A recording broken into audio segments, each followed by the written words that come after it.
and you're very welcome along to Shanahan McNamara Memorial Park here at Doonbeg GAA for what is a very exciting double header on a beautiful early autumn's afternoon in West Clare. Later on today we will have the senior meeting of Banner Ladies against West Clare Gales. That throws in at 4:30. We'll be live from 4 o'clock here on Channel Clare. Coverage today is brought to you by Clare County Council and Visit Clare.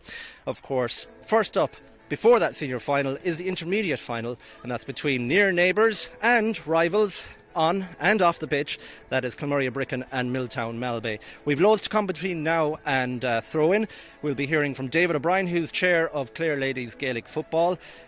We'll also be hearing from Anne-Marie Cullinan and from Ellie O'Gorman, who is captain of the Clare Senior Ladies Football team. But before all that, we'll hear from the managers and the captains of both of today's intermediate finalists. That is Kilmurray-Bricken and Milltown Malbay.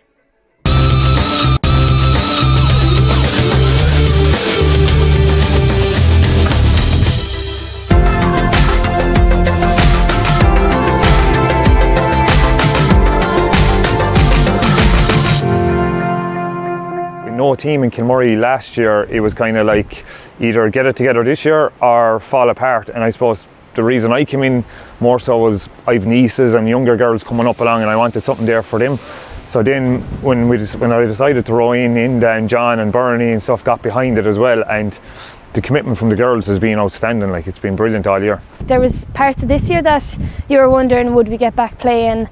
Then there was parts of the year you were thinking, how long more is championship going to last? And like, to be still in it and to make a county final and to be playing for as long as you can in the championship is brilliant, you know. We've played reasonably well now. Like, we've done everything we've been asked now by, I suppose, our management and everything. Do you know, you couldn't really ask much more from the girls. They put 100% into everything.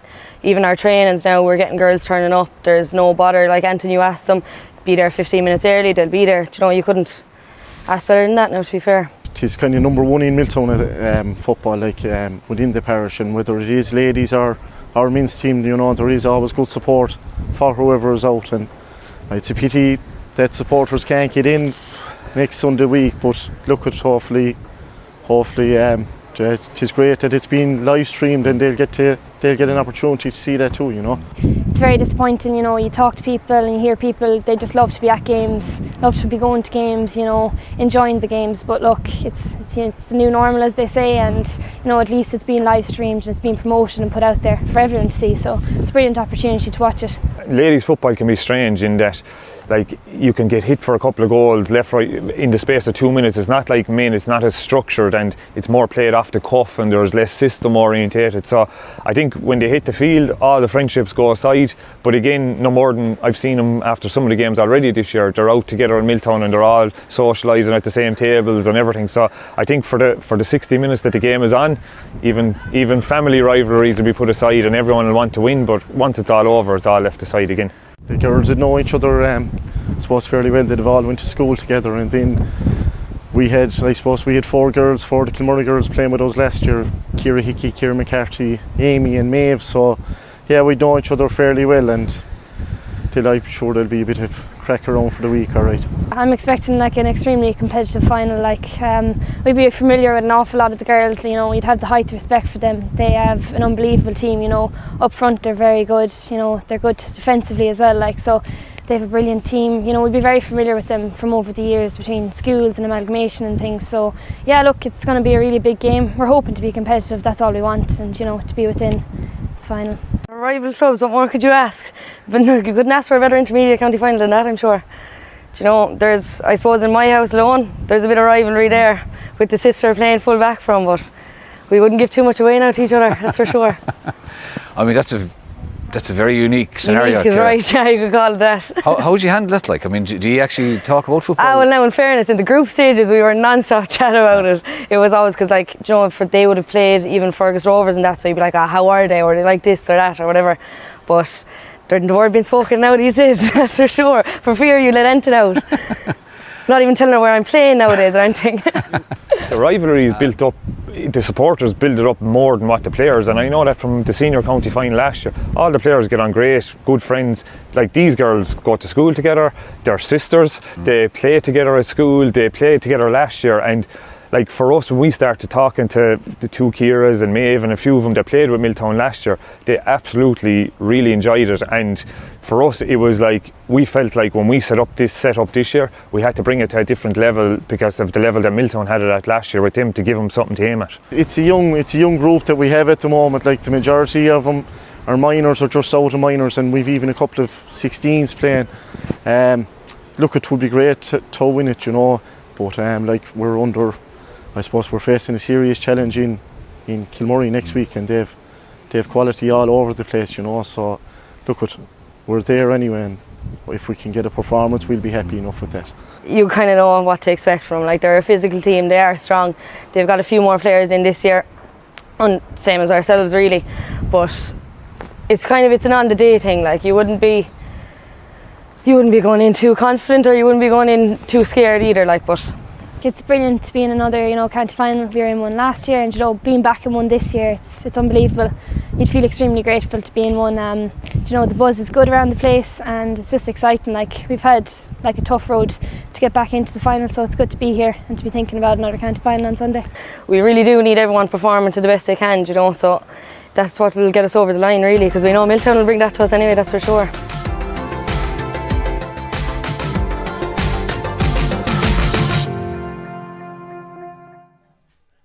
So that is the view of the captains and managers of Kilmurray Bricken and Milltown Malbay ahead of today's intermediate final, should I say, throwing in at 1 o'clock. Don't forget, at 4:30 is the throw-in of the senior final between West Clare Gaels and Banner Ladies.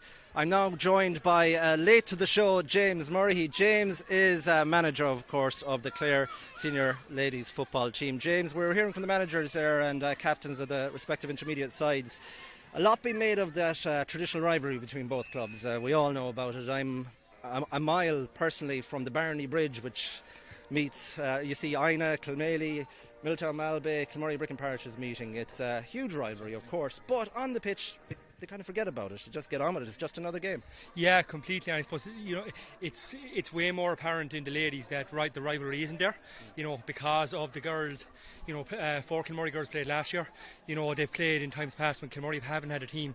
They've came and played with Milltown, but also I suppose in the last couple of years the two clubs would have formed Atlantic Gales to win a minor A championship 2 or 3 years ago.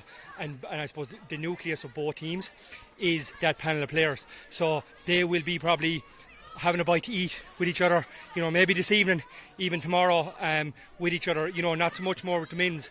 Last year, there would be a lot of tense rivalries and it would go back 25, 30 years.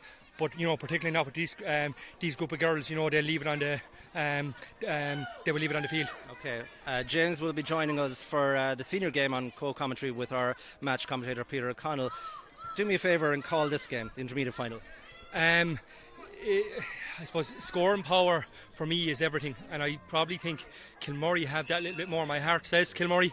Obviously, I'm a Kilmurray man, but I would have to say my head would say Kilmurray by a couple of points as well. The views of never biased James Murray, their Clare Senior Ladies Football Manager, and James will be joining us again very shortly. Thank you very much, James. We're now going to hear the views of David O'Brien from Cora Clare, who is, of course, chairperson of Clare Ladies Football.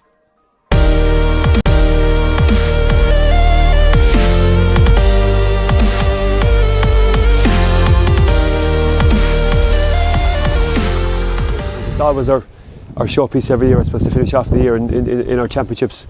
It's been a difficult year, with, as everyone knows, with the COVID and the whole lot. We didn't, I suppose, in June envisage we'd be playing football in September, so it's a great boost for everyone, for players and mentors and people involved in football. It's absolutely brilliant to be playing here. And to Doonbeg have always been good to us, so, with league games and county finals and stuff, as every other club are, but it's good to be back here again this year again. Kilmurray came back into the grade again. It was always looked to be in the cards, and it's proven to be for the finals. Two intriguing finals with Banner and West Clare Gaels. As you said, in the senior will be intriguing as well, because I suppose last year proved that Banner is such a great team, but teams can be beaten. So West Clare Gaels will have to really perform, I suppose, to play such an excellent team as the Banner. And Milltown and Kilmurray, I suppose it's a tough one to call, because it'll be so tight, so close, so rivalries and the whole lot between it, but equally two games will be very interesting games, hopefully. You must be fairly happy with how things have gone, given the year that we've had. You opted for Monday evening championship matches, and it seemed to work very well. Clubs knew exactly when they were playing. Yes, it seemed to work very well, yeah. A good relationship with the Camogie as well, and the whole lot, it all worked well. But from the board point of view, we're really thankful to clubs for playing games on time. I know we had a couple of issues with weather and stuff like that, which no one could predict, but every other game has run off, even with the underage games as well, have all run off very well. So it's great credit due to the clubs and management in the clubs and the club executives for really pushing that forward to get the games on time, so we could come to a stage like next Sunday when games are being played on the appointed time. And our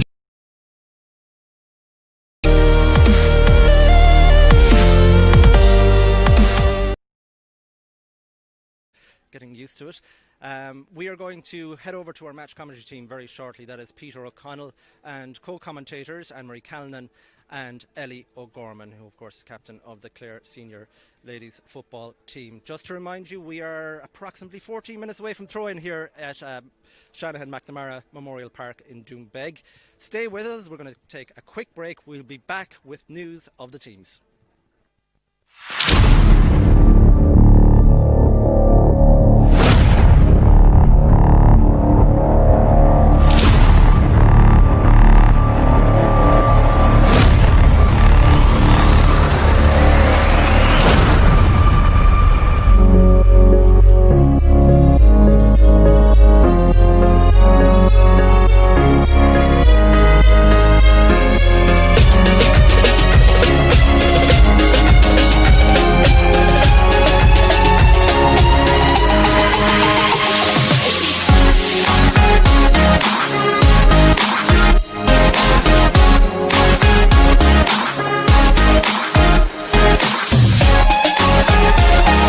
Our great things. Hover over our tranquil islands and drift away on our waterways. Dreaming of the feeling it, smelling it, experiencing it. Those are the special moments that dreams can't buy. Don't worry, we're still here, ready to make your dreams a reality. When you can't be in the place you love, dream of Clare. We'll see you soon.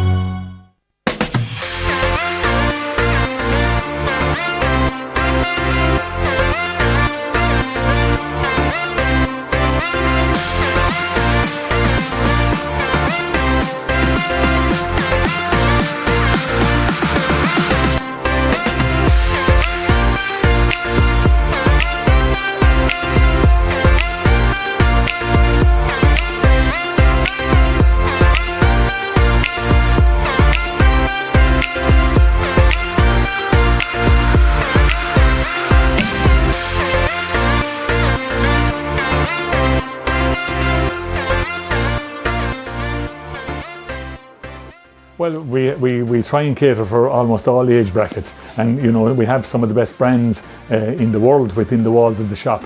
Anything from Boss down to Ted Baker, through to Tommy Hilfiger, right down to G-Star, Super Dry, Tommy Bow as a local brand. Yeah, so we have a cross section of price ranges and a good cross section of brands.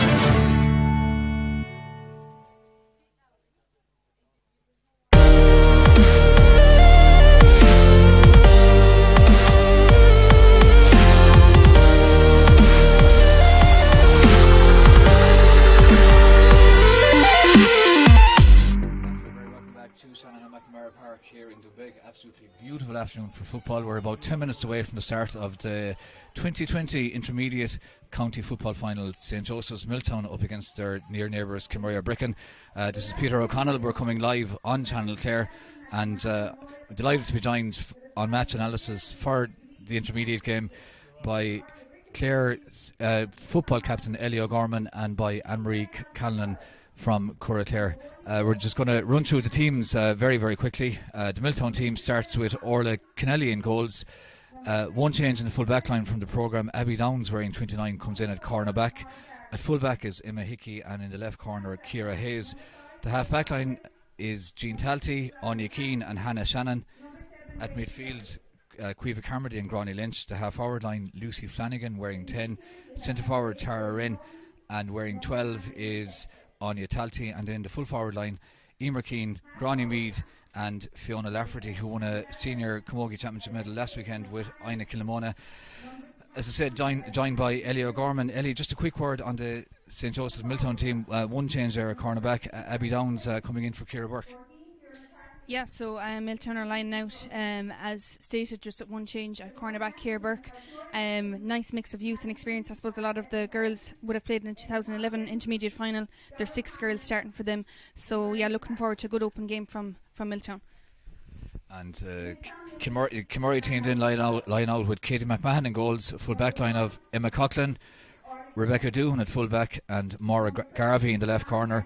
The half back line, Maeve Coughlin, Lauren McCarthy at centre back and Rachel Tuberty wearing 7. Midfield, Chloe Maloney and Amy Sexton. The Kilmurray half forward line, Karen Galvin, Caitlin O'Connor and Ciara Hickey, the captain, wearing 12. And the inside line, Joanna Doohan, Ciara McCarthy at full forward and Shifra O'Dea wearing 15. And Anne-Marie, nice mixture of some good experienced players and a few younger players in the Kilmurray team as well.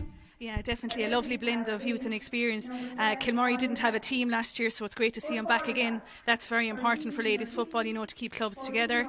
They have a lot of youth and a nice blend of experience. So they have Ciara Hickey there and Ciara McCarthy, who would have had county final experience last year, and that blend of youth and experience will help them along today. Ellie, in terms of the conditions, absolutely unbelievable conditions, but I suppose all players will have spent this morning making sure they got plenty hydration on board. Yeah, fabulous conditions today for a final. You wouldn't want anything better, but I suppose it's a 1 o'clock game, so girls are up probably nice and early, got their breakfast in, and plenty hydration, as you said. It'll be hot out there, so girls, I suppose, will appreciate the 15-minute break for the water breaks. I suppose it will come down to fitness here today, because, as we said, like, it's a hot day, so we're going to see which team works hardest. And I know Milltown have worked very hard throughout their the first few rounds of their championship. They had some close battles with Liscannor and Fergus Rovers, so that will stand to them today. And we have a scenario where they're very close neighbours, of course, but a sister playing on each team as well. Ciara Hickey captaining Kilmurray and her sister Emma playing full-back for Milltown. I mean, it's fairly unique. Yeah, absolutely. Ciara was interviewed during the week about it, and she explained how herself and her sister were going to go for a walk on the beach this morning. They'd say good luck to each other and they'd meet again at the final whistle, which is lovely. I'm sure they'll embrace at the final whistle. I think as well, Milltown and Kilmurray will know each other so well. They amalgamated at minor level a couple of years ago, so they'll know their game plans inside out. So as Ellie said, it'll come down to who's going to work the hardest today and to come out on top. Just in terms of nerves, Ellie, I suppose experienced players probably a bit better positioned to handle nerves, but then again, in a county final, especially against a neighbouring club, there's always going to be a few nerves, whether you're playing in your first county final or whether you're a more experienced player.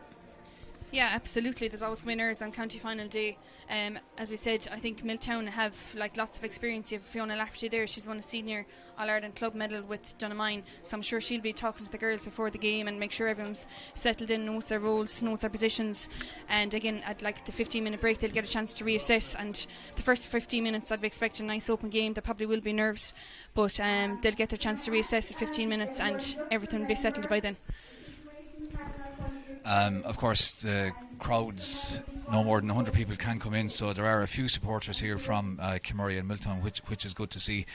This situation this year, Anne-Marie, it's been so unusual, not just in sport but across society. I mean, it is, I suppose, it's great to see that the 2 county finals are taking place here today. Conditions absolutely perfect, and I suppose maybe for a lot of this year, most people probably thought that we wouldn't have days like today. And it's so, I think GAA is such an important part of our culture, and it's vital in a lot of people's lives, and it's really, really important for girls, especially at this age, to keep playing football. And for a lot of the year we didn't think we'd have any football, so it's great that we can actually have a county final day, and these girls, some of these girls, it's their first county final, and they're going to relish the experience. And then, as Ellie said, the experienced players are going to drive on the younger girls. So it is a very important day. We can see both teams are still warming up outside. Milltown are warming up at the dressing room and the scoreboard end here in Shanahan McNamara Park in Doonbeg, and Kilmurray, of course, at the far side. The match referee is John McDonough. Conditions, as we said, perfect. Very, very little in the way of a breeze, so the breeze definitely won't be a factor. But definitely, as the game evolves, probably hydration might be a factor, probably tiredness, but then again there's good fitness levels on both teams. Ellie, just before we get back to talking about the games here today, in terms of the inter-county scene, he resumed training this week, so things eventually will get up and running in that respect as well. Yeah, as Anne-Marie said, I think a lot of girls didn't think we'd have football this season, but it's great to be back this year. We're back training 3 sessions already. Our numbers are probably not quite as high as usual because of so many girls involved here today between the intermediate and senior. But yeah, there's a great atmosphere back at training, and girls are delighted to be back. Again, it's going to be a different scenario with different pitches, and the weather and that is going to be a totally different championship this year. And I suppose it's going to just be which team adapts to that the best. And Anne-Marie, on another note as well, and we'll speak more about it as the afternoon progresses. You've been involved in, again, incredible fundraising for CF, raise an incredible amount of money.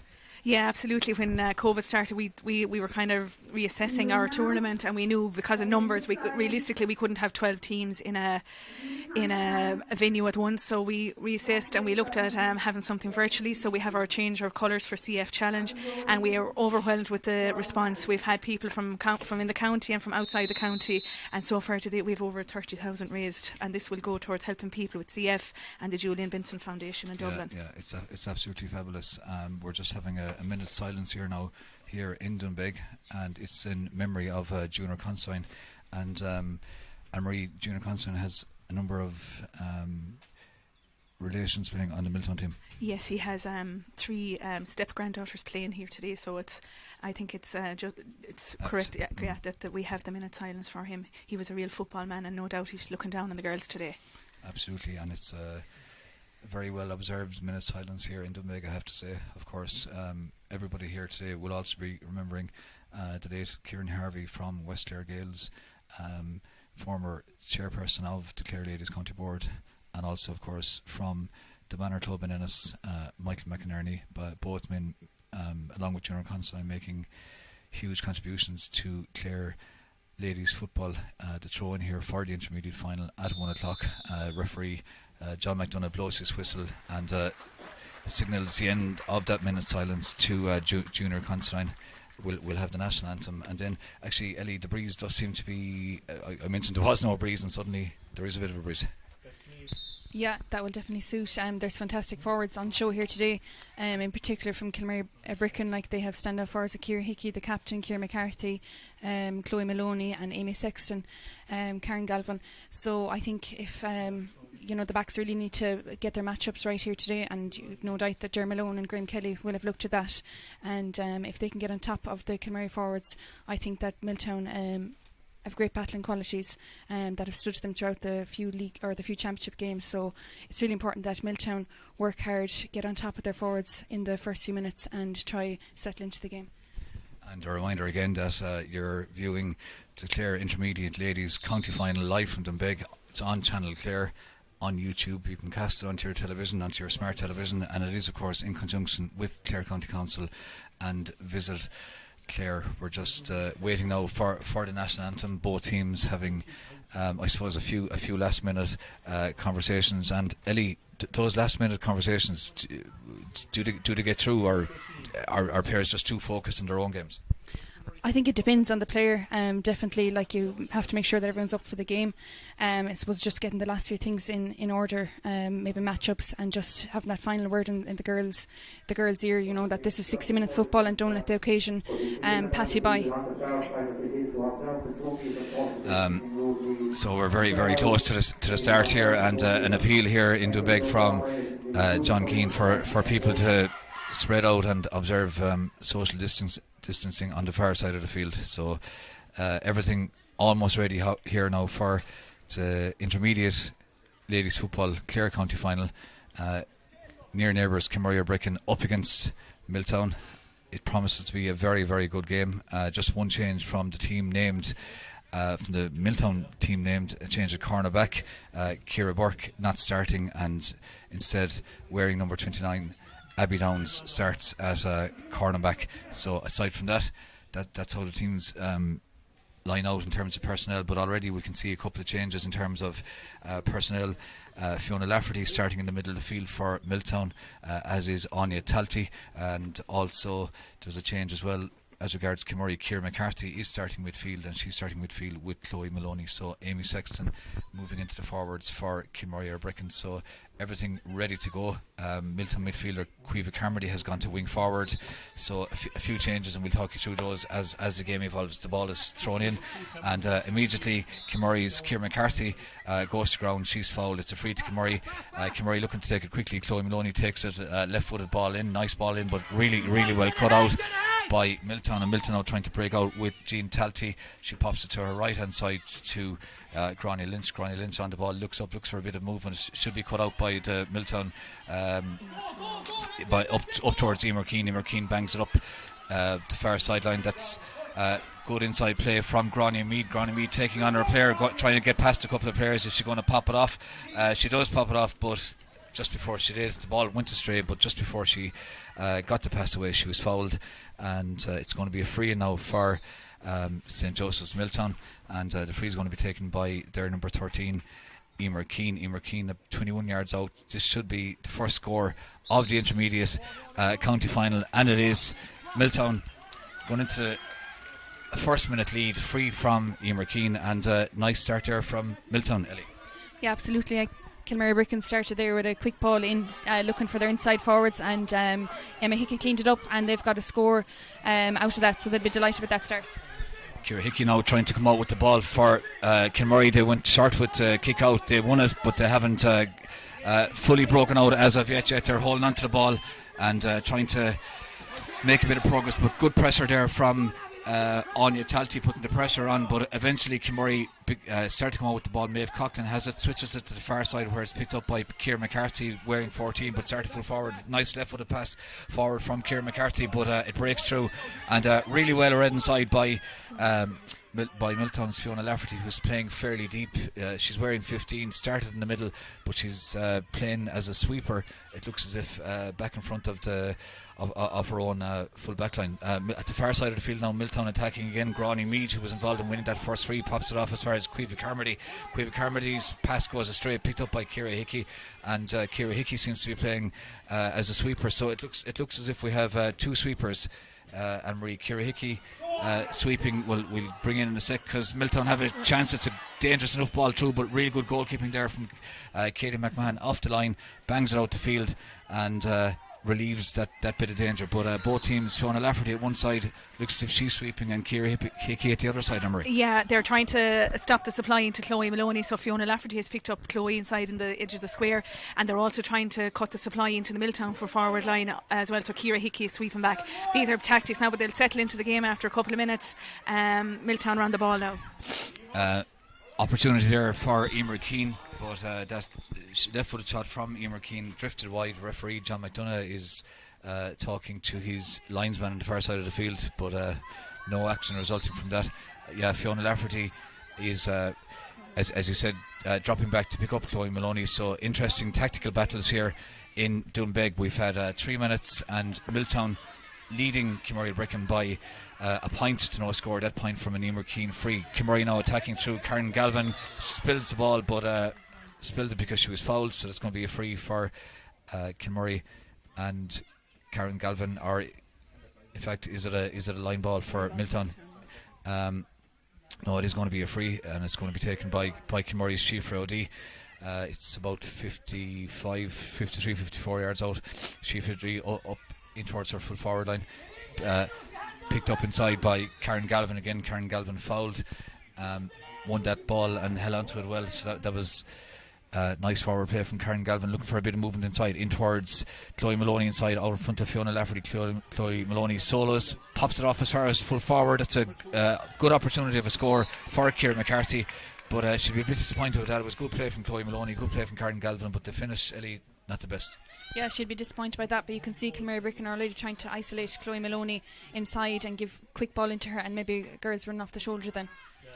And it'll be interesting to see how Fiona Lafferty gets on there, because Fiona Lafferty usually operates both in football and camogie out around the middle of the field, middle third, so she's got a defensive role here today. Ciara Hickey wins a free now for Milltown, and this free is going to be taken by Ciara Hickey. It's give or take about 37-38 yards out. Not much of a breeze.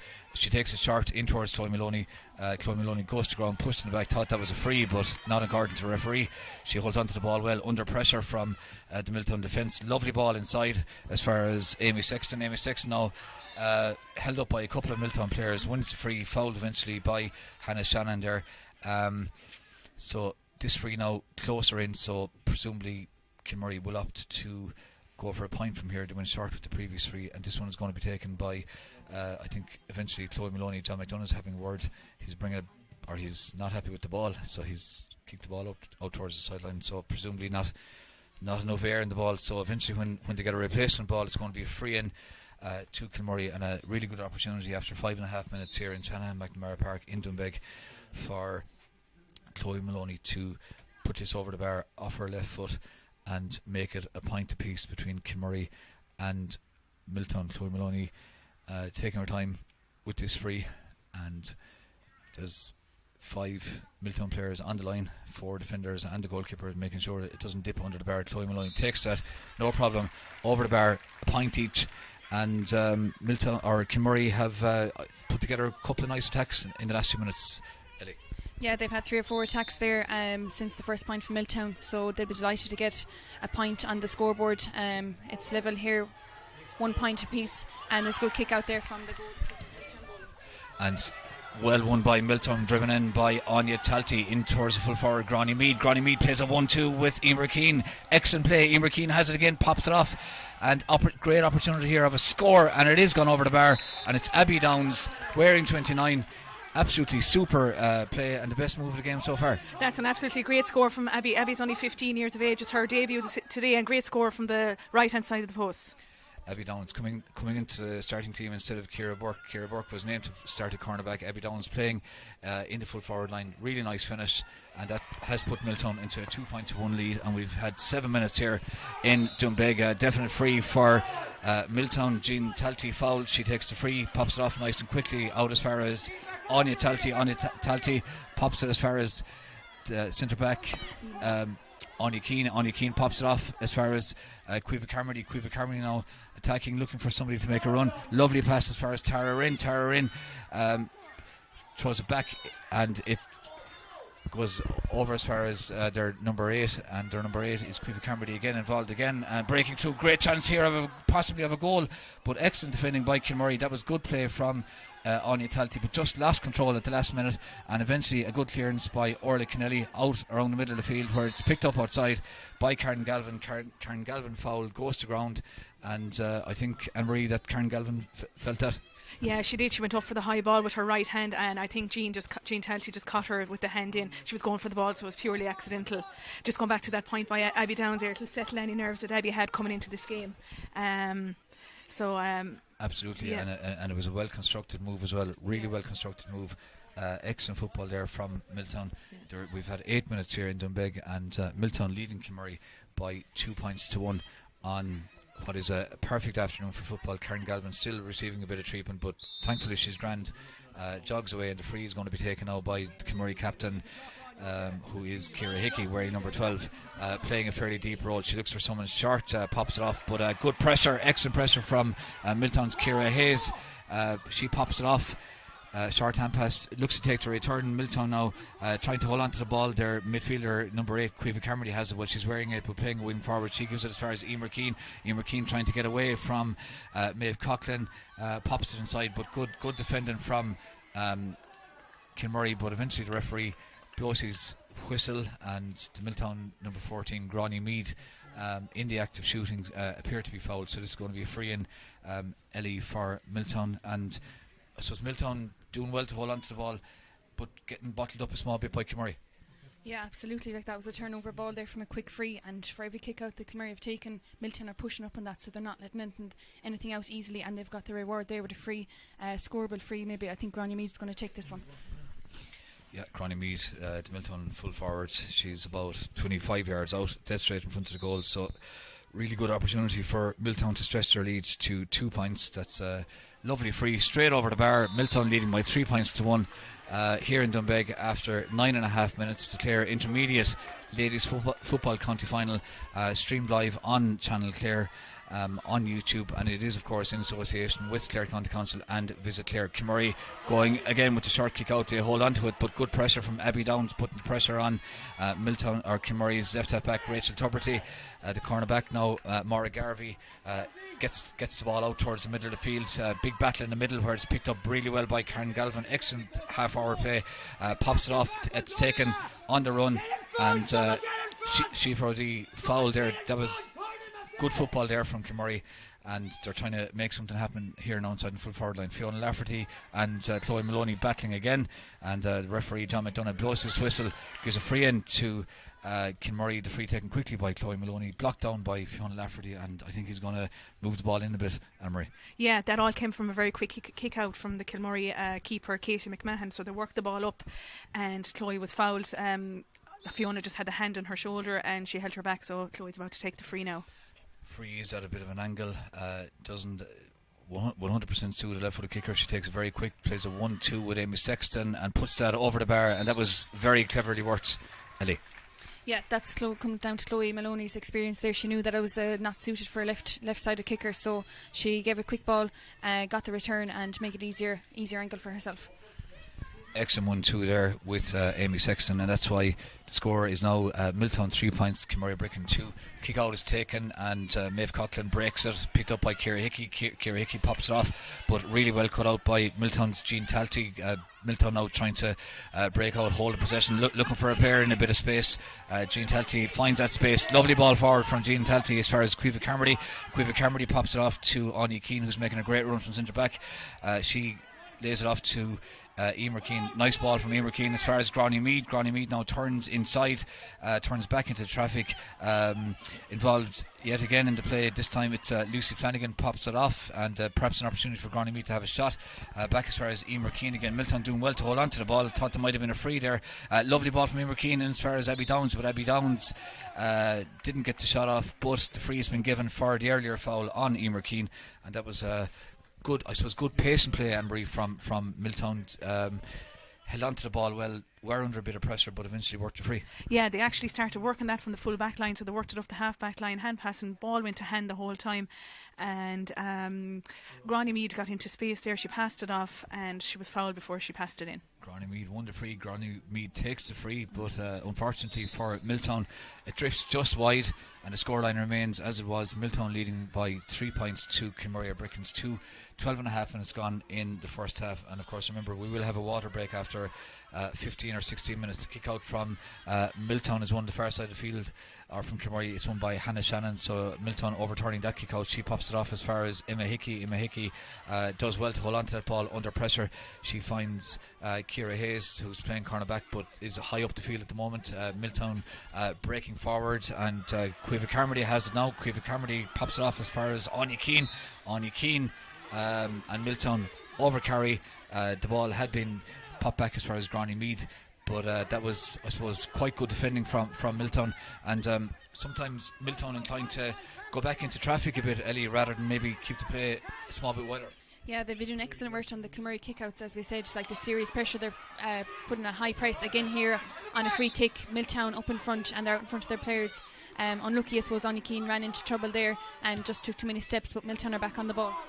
Lovely free from Anya Talty in as far as Grania Mead, but that was really well cut out, it has to be said. Great defending there from Kilmurray's captain Ciara Hickey. Had to be very brave, went down the ball, won it, and takes a quick free back to her goalkeeper Katie McMahon, Kimmery now trying to work the ball out, but Kira Hickey needs a bit more support than that. Good pressure from Emer Keane, and the Milltown forwards are defending quite well, as has to be said. They're making it hard for Kimmery to break out, but Kimmery are remaining patient, and now Rachel Tuberty has it, and she finds Ciara McCarthy wearing 14, playing very deep, breaking forward, has a couple of Milltown players hanging off her, kicks the ball forward, but really well read there by the Milltown defence by the wing back Jean Talty, and now a bit of space here for Caoimhe Carmody. Caoimhe Carmody pops it off inside as far as Emer Keane. Emer Keane finding a lot of space inside the full forward line. Milltown popping the ball around. Centre forward Tara Rinn has it now. Tara Rinn pops it off as far as Abby Downs. Abby Downs back to Tara Rinn, but the pass went astray and it's cut out by Rebecca Doohan. And Kimmery trying to break out. Eventually a clear foul there on Kimmery centre back Lauren McCarthy, and it's going to be a free out for Kimmery or Bricken. They're a point behind, Milltown leading by 3 points to 2, and we've had almost 15 minutes here in the first half. Free taken quickly as far as Caitlin O'Connor. Caitlin O'Connor going up the sideline. It's a good run, excellent run from Caitlin O'Connor. Pops the ball forward, should be picked up here by Karen Galvin. Karen Galvin has it, tries to turn inside. She's got a couple of Milltown defenders, but good play there by Caitlin O'Connor. She finds Amy Sexton. Dangerous ball from Amy Sexton. If Chloe Maloney can win it, both players go to ground. That was a really good battle there, but Chloe Maloney on the ground. Looks as if she's picked up an injury. Referee John McDonough calls a free, and hopefully Chloe Maloney will get up and will be okay, but that was dangerous enough ball across the square, and the two players, Fiona Lafferty, Chloe Maloney, totally committed going for the ball, and Chloe has picked up a knock, Anne-Marie. Yeah, the ball went in there 50-50. Both girls jumped in the air. I think Fiona's foot kind of caught Chloe by accident. Hopefully she's okay. Kilmorey will need her. She's a very influential player. Both teams have settled nicely now. They'll be delighted to get their water break in. I think if Milltown can spread it wider a little bit more, Kilmorey seem to be battling up a small bit, but if they can spread the play a little bit more, they have the forwards inside to do damage. We just reached the water break here in the big badly needed water break for everyone out there. It's been a very competitive opening, almost 16 minutes, and during the water break, Milltown leading Kilmurray by 3 points to 2. Back very soon with the second quarter of the first half.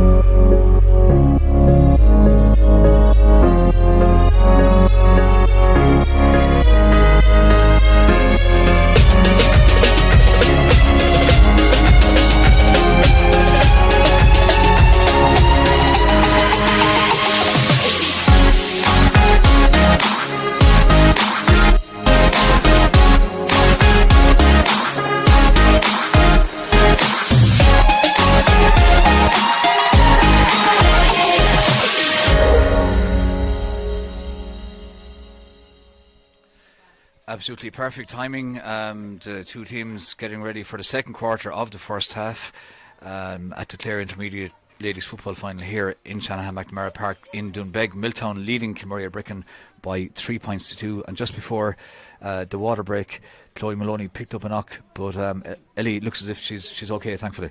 Yeah, she's back on the field again. She's going back in there, and it looks like Fiona Lafferty is going to pick her up again. I think Milltown will be the happier team after those 15 minutes. Just before the water break, we had Caitlin O'Connor making a nice run down the side here. Of course, she's niece of Michael Hogan, who'll be captain Kilmurray or Bricken next weekend, so no fear, she'll have got words of wisdom from him. So Kilmurray really need to get a foot on the pedal here and get a good start from this kick out. And the play resumes with Milltown immediately in possession. Excellent run forward from Anya Keane. She's made a number of those runs from centre back, breaking forward, breaking into traffic, picked up inside by Emer Keane. Emer Keane pops it off as far as centre forward Tara Rinn. Tara Rinn finds the Milltown number 12, and that's a fabulous finish from Anya Talty. And what a start to the second half for St. Joseph's Milltown. Superb goal and a great finish, Anne-Marie. Yeah, it was a serious finish. Anya came in off the left-hand side, in behind the Kilmurray Bricken full back line. She had been free on a few occasions, but they found her this time, and she buried it to the top left-hand corner, and it looks like the Kilmurray Bricken goalie seems to have picked up an injury. Well, certainly Katie McMahon made a very valiant attempt to save that, but there was real power in that shot, and it was just unstoppable. Katie McMahon on the ground. Hopefully she'll be okay. Did everything she could to keep that out, but the shot it just had too much power, and that's why Milltown leading at this stage now by 1 goal and 3 points to Kinmurray's 2 points. Again, conditions here in Doonbeg, as we said, we won't quite say sweltering, but certainly very, very warm, and absolutely perfect conditions for football. Light breeze, but not a major factor in terms of favouring one team or the other. And Ellie, never nice to see when a player is on the ground. So hopefully Katie, it looks as if now she's possibly a bit of a shoulder injury, so hopefully she'll be okay and get up and be able to continue on. Yeah, she's sitting up, so hopefully she'll be back on her feet in a second. Just as we said there, like Milltown kept it wide there, and they were lucky to get the pass in over the top, and only Tanti did the right thing, stayed out, and then at the last second came in and took a nice goal. So the goalie's back on their feet, which is good to see, and she's going to take her kick out. Yeah, great to see. Katie McMahon got that knock there, but has recovered, and it's a good kick out around the middle of the field, where it's exceptionally well around the middle of the field there by Caitlin O'Connor, and she's attacking up the far sideline, taking on Jean Talty, and Caitlin O'Connor fouls, so it's going to be a free to Kilmurray, who currently trail by 4 points, 1-3 to 2 points, and we've had 18 minutes of the first half, so about 12 minutes to half time and probably 1 or 2 minutes of injury time. This free is going to be taken now by Ciara McCarthy. Ciara McCarthy just in front of the sideline here in Doonbeg, looking for a bit of movement, probably trying to pick out Chloe Maloney inside, but instead goes short. It's nice, goes short as far as Karen Galvin. Karen Galvin pops it off as far as Ciara Hickey again. Excellent run from Ciara Hickey. She's getting away from the full back, in on goal. This is great football. Great shot from Amy Sexton, an absolutely sublime goal, and if we thought that the Milltown goal was a good one, which it was, Ellie, that was even better. That was superb. Yeah, fantastic response, and Kilmurray Bricken needed that without letting Milltown get back on top. Good play by Ciara McCarthy. She's inter-county experience, and she knows what to do with the ball when she gets it. That was absolutely tremendous football from Ciara McCarthy. Great leadership. She's on the ball again. Referee playing advantage. She pops it as far as Chloe Maloney, and the referee didn't see a sufficient advantage, so he's going to bring the ball back. A reminder of the score: Milltown's 4-point lead has now been reduced to just 1 point. They're leading Kilmurray by 1-3 to 1-2 after 19 minutes. And we've had 2 scores in the second quarter of the first half after the water break. Both goals. Maybe we'll have a point here from Chloe Maloney. It's dangerous, and it's got off the top of the bar. And eventually, well, one umpire said it was a 45, one said it was wide. I think the one closest, eventually says it was wide, so the referee says it was wide as well. But that was very dangerous. And Anne-Marie, that could have dropped anywhere. That could have gone under the crossbar. Anything could have happened. Yeah, that was a good ball in, just hit the crossbar, came back out, and it went wide. But that was a fantastic response by Kilmurray Bricken to Milltown's goal. So Kilmurray are now on the attack. And that was good play from Amy Sexton, but superbly cut out there by Jean Talty, wearing number 5, and Milltown avert that particular danger. Caoimhe Carmody has it now. She finds Fiona Lafferty. Fiona Lafferty's kick. Not the best kick Fiona has ever kicked. Goes out over the sideline. It's going to be a sideline in front of the stands. Going to be taken by Ciara Hickey for Kilmurray, and Ciara Hickey looking for anyone at all to move and to go short. But Milltown are putting on nice pressure. She finds eventually the centre back Lauren McCarthy. Lauren McCarthy holds on to it well and finds Maeve Coughlin, and Kilmurray now build nicely. Good run there from Lauren McCarthy, taking on the play. Excellent stuff. She pops it to the far side, but under a bit of pressure, Jean Talty wins it back. Great play, great defending there from Jean Talty. He's having a very, very good game in the half back line for Milltown. Jean Talty looks up, but she's having a very good game. That wasn't the best kick, but it's well cut out by Ciara Hickey. Ciara Hickey thought that might have been a free. Gráinne Mead putting the pressure on. Kilmurray having a lot of trouble breaking out. That was definitely a free. That should have been a free out to Kilmurray. Emer Keane putting the pressure on now as well, and Kilmurray did very, very well there to hold on to the ball under extreme pressure, and they're playing it short, coming out of defence, but eventually now will, from their point of view, hope to find a bit of space. Maeve Coughlin under a bit of pressure, but they get it free to the far side of the field where Ciara McCarthy has it. She played such a key role in setting up the goal, which was so well put away. Kilmurray now trying to change the direction of the play. That's good football from Kilmurray, and the centre forward Caitlin O'Connor has it again. She's had a very good first half. She pops it off, but excellent defender there from Hannah Shannon. The 2 Milltown wing backs win it back, and eventually Jean Talty does really well, and Jean Talty having a good game, but that was might have been a free into Kilmurray possibly. Yeah, I'm not sure how she got that ball, but Jean Talty has been on the ball, and you can see once a Kilmurray girl gets the ball, there's 3 or 4 Milltown defenders straight on them, trying to turn over the ball.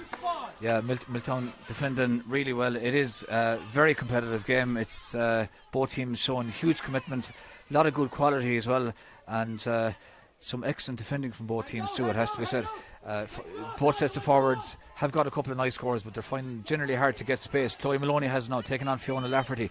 This is definitely one of the battles of the game between the two of them, and Kilmurray player goes to ground. I thought there was definitely physical contact there, Ellie. I mean, I would have thought that was a free-in. Yeah, it looked like a nudge in the back, but from a vantage point, maybe the referee has a better view. So there's a player down at the moment for Kilmurray. Ciara McCarthy. You can see that Chloe Maloney's linking up with Ciara McCarthy, Ciara Hickey, like they're used to playing with each other down through the years. Minor with St Joseph's school, so they're well used to each other. So they're kind of settling in now, finding their players a little bit better than they did in the first quarter. We've had 23 minutes here in the first half, and there's just a point in it. Milltown leading Kilmurray by 1-3 to 1-2. And Marie, this is all we could have hoped for. You know, a really competitive game. Both teams hugely committed, it has to be said. Some great defending, some, good hard tackling as well, and a couple of very good scores. Yeah, absolutely. It's a titanic battle so far. As we said at the start of the game, these two teams know each other so well. There's 50-50 balls going in. They're fighting for every ball. Jean Talty used her experience there on the sideline. She held up the ball. She won the free. John McDonough has just thrown up the ball, and Chloe has won the.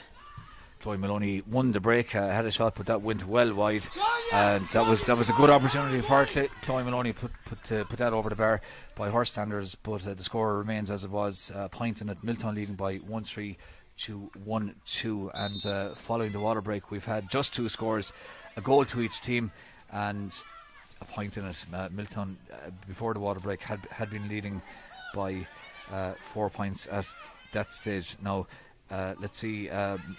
Kilmurray on the ball again through Chloe Maloney. Referee has his hand up, playing advantage. Chloe Maloney finding Karen Galvin. Karen Galvin finds Ciara McCarthy, and if that goes over, that's a super score. Really well worked between the 3 of them, and the 3 players that we picked out earlier on involved in that score, Eddie. Yeah, fantastic score. You can see Chloe Maloney giving a high five there to Ciara McCarthy. They'll be delighted with that score there. Again, intriguing battle there with Fiona Lafferty and Chloe Maloney. So 2 strong physical players. Real ding-dong battle between those. Yeah, it really is a great battle. And just on that, Anne-Marie, I mean, would you be looking at making a change there, putting someone else on Chloe Maloney, or is it thinking that, well, nobody else is going to do much better than Fiona Lafferty? The 2 involved in the play now before you bring in again Chloe Maloney, pops it off far as Amy Sexton in on goal. That's at the back of the net, and that's an absolutely superb goal for Kilmurray Brecon, and they now go into a 3-point lead, 2-3 to 1-3. And just on that point, Ellie, Chloe Maloney and Fiona Lafferty having a good battle, but Chloe Maloney definitely getting the better of it at the moment inside. Yeah, that ball there, she knew, knocked it down to herself and was looking for the on-runner. Fiona Lafferty tried to get a hand to it, but Chloe Maloney's a strong player, and she knew what to do. There's a girl running off her shoulder, so Milltown really need to try get the ball up past the middle of the field here and settle with a score. Yeah, just on that, Milltown are struggling to get the ball out from the kick-outs. They're struggling to get past the 45-yard line. Kilmurray are on top, and they're winning every ball. Yeah, Kilmurray are really having a very good phase, and they've got a free in now just inside the Milltown 45. Take it quick as far as Karen Galvin. Karen Galvin pops it back, and this is a great opportunity now for Ciara Hickey under a bit of pressure. Shot half blocked down.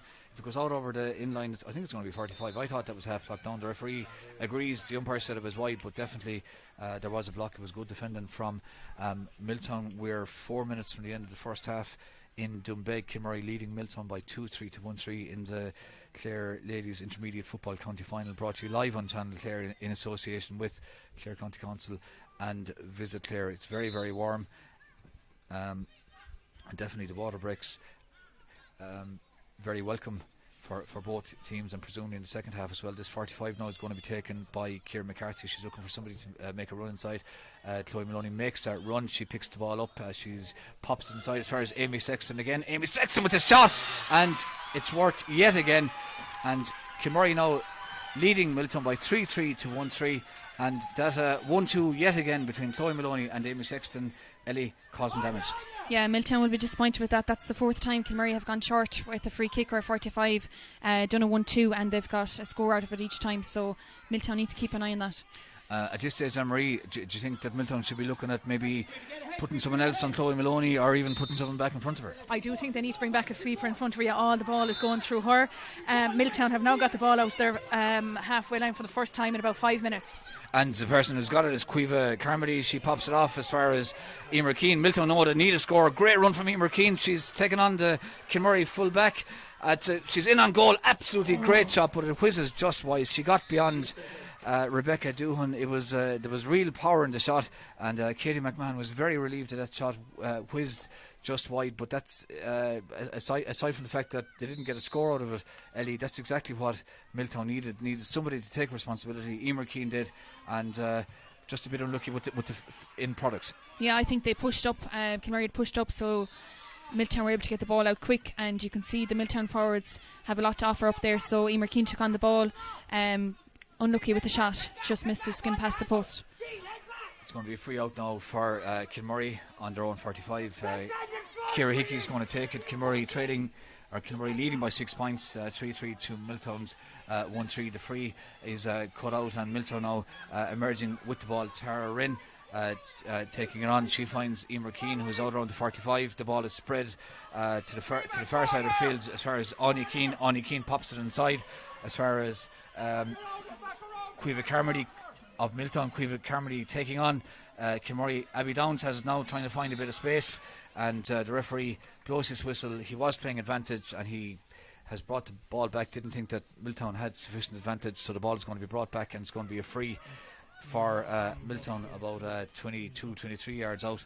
And I think this free is going to be taken by Granny Mead, and Milltown definitely need a score. In fact, it's going to be taken by Abby Downs. Milltown 6 points down, and they need this. If they can put this over the bar, reduce it to 5 points, and we're getting fairly close to half time. 29 minutes. Abby Downs, dangerous enough ball across the square, picked up inside by Granny Mead. Granny Mead has it again, has to break again, and puts that over the bar. That was a very good score under a bit of pressure, reduces that deficit to 5 points. Kilmurray leading Milltown by 3-3 to 1-4, and definitely at that stage, Anne-Marie, Milltown needed a score, whether there's a goal or a point, get something on the scoreboard and try and get back some momentum. Yeah, I just think they needed to settle. That score was vital for them. They'll remember last year, and they'll use their experience from last year as well. They're not going to panic. It's only 5 points down. They'll regroup again now at half time, and they'll come out all guns blazing for the second half.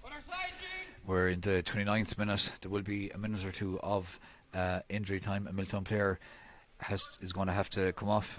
Referee John McDonough is looking for a blood sub, so it's going to be a bit of a change here, a temporary change at least for Milltown. 3-3 to 1-4, Kilmurray leading, and let's see, Emer Keane seems to be okay now. It looked as if for a second that she did need a blood sub, but no, she doesn't. Kick out is taken by Katie McMahon, drives the ball out to the middle of the field.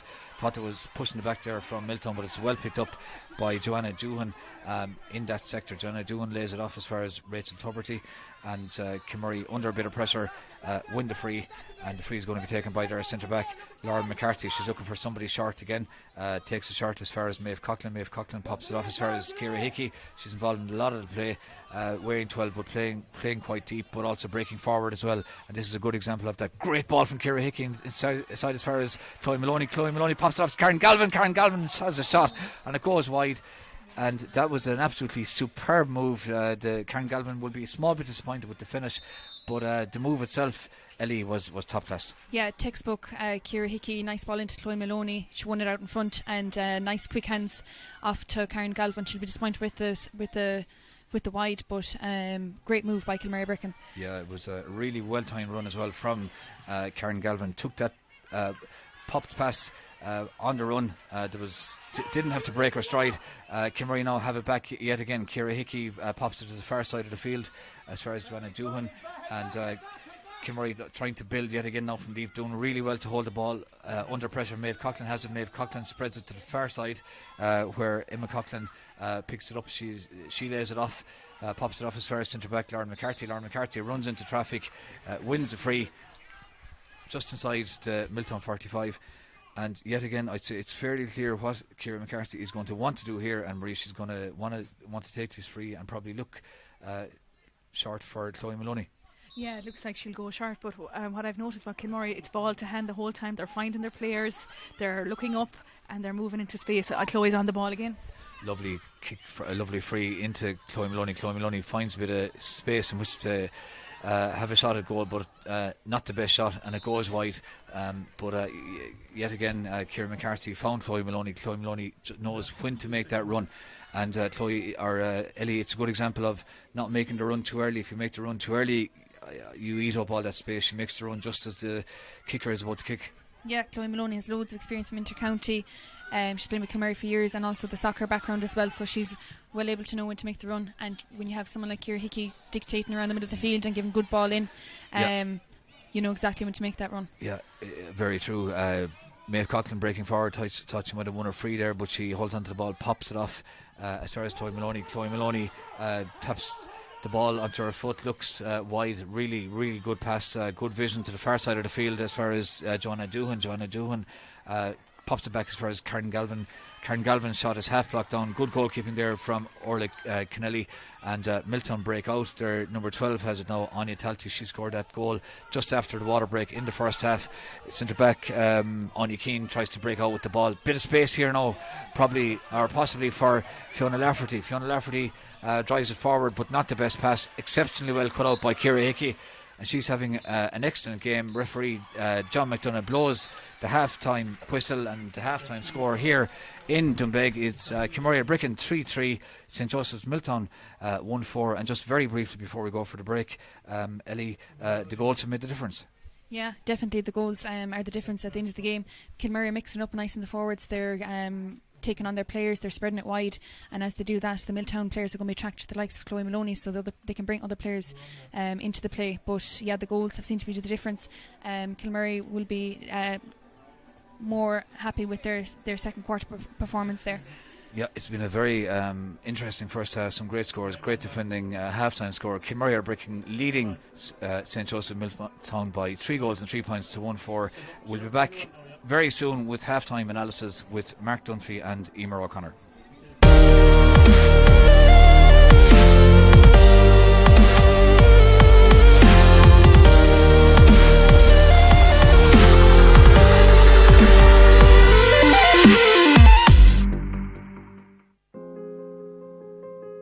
The gaze of Loophead Lighthouse illuminates the county. So while ships are steered to safety, on land it reveals a bounty. The cliffs of Moor, Fenora Beach, Vandelore Gardens, 9 blue flag beaches, by foot or bike or car, entirely within reach. And it's all there, in Clare. And the beams of Loophead Lighthouse brighten the wild Atlantic way. Bees pollinate the heather, offshore dolphins jump and play. Bunratty banquets unique style, a multitude of caves, the Holy Isle, 100,000 welcomes, hospitality with a smile, not to mention more than 7,500 archaeological sites. Sure, it's all there, in Clare. The wonders of Loophead Lighthouse shines down upon the banner, home of Brian Boru and Cuchulainn too, O'Connell, Cusack and Dev's old manor. The burn where nature does unfold, Poolin a Brone Dolmen more than 5,000 years old. Within Ireland's hidden heartlands where stories are still told, the freshest food served hot and cold, it's all there, in Clare. For the county town of Ennis or a village beside the sea, from ancient native woodlands with such bird life in the trees, a wellness comes upon you. As the time begins to slow, it even inspired the submarine that below the waters go. So whether for culture or for history, or the perfect place to rest, when the time is right, enjoy the sights with hospitality at its best. All under the gaze of Loophead Lighthouse. And it's all there, in Clare. Find out more at visitclare.ie.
Brecon 3-3 to Milltown Melway St Joseph's 1 goal and 4 points. I'm joined by Emer O'Connor of Cool Gaels, a native of Cranny and also a member of the Clare ladies senior football team. Emer, what do you make of that game, and particularly the fact that teams seem to be going for goals today? Yeah, it's very tightly contested game there today. I suppose Kilmurray and Brecon, they got 3 goals kind of in quick succession there. I suppose on both sides they're putting great pressure on the kickouts, and I suppose they're turning them over, and on the counter attack they've gotten a few scores out of that. But the goals are kind of, I suppose, what's in the deciding on the score line now at the moment. You often hear about which team will be happiest at half-time or going in at half-time. This one's kind of tricky to gauge. I guess Milltown could complain about the fact that they've wasted some scores. They've went for goals, they went for points when they should have gone for goals, and they've went for points when they should have passed it on. And in Milltown's case, they've been a little more economical with what they've had up front. Yeah, I suppose they're with Milltown as well. Like, I suppose they are showing great, I suppose, patience up front. They're working it over and back and trying to, I suppose, work that score. And a few, was it Emer Keane got in there before half time, and she was unlucky, I suppose, not to score another goal. But I suppose when you start going for the goals and they're not coming through, you're thinking, if you had a point in, you could reduce the deficit a bit. But in fairness, the Quilty they have a good game plan there. Kicking it into Chloe, and they just have the runners coming through, and that's what's creating their scores. So they need to try and cut that out. Obviously capitalise on that more in the second half. Now, this is of course the highlight on the ladies football calendar in Clare. You're watching on the sideline today. What's it like to be watching on the sideline? I'm sure you'd love to be out there, particularly in a day like this, even if it is the COVID championship. Yeah, I think it's I suppose brilliant that we got to this stage that we're able to play the football championship, and it's been a good championship this year. It's been tightly, I suppose, contested between the intermediate and the senior. But yeah, it'd be great. It would be great to be playing here today. But I know there's 4 great teams representing the county now, and we look forward to the rest of the games now. Okay, that's the views of Emer O'Connor. Emer, thank you very much. Emer from Cool Gaels and also a member of the Clare Senior Ladies football team. Just to remind you, today's coverage is sponsored by Clare County Council and Visit Clare. We're live here all day. We'll be here for the senior final at 4:30. We'll be live from 4 o'clock. But now we're going to take a quick break, and we're back to our match commentary team led by Peter Connell after that.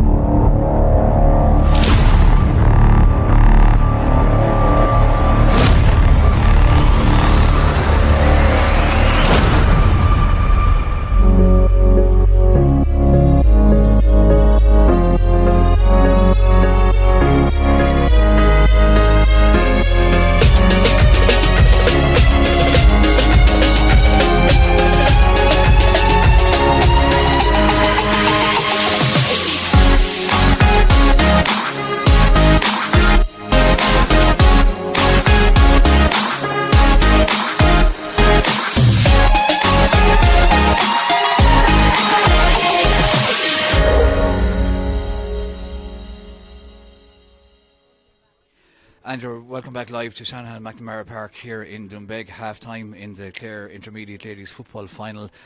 Kilmurray Brecon leading St Joseph's Milltown by 3-3 to 1-4 at half-time.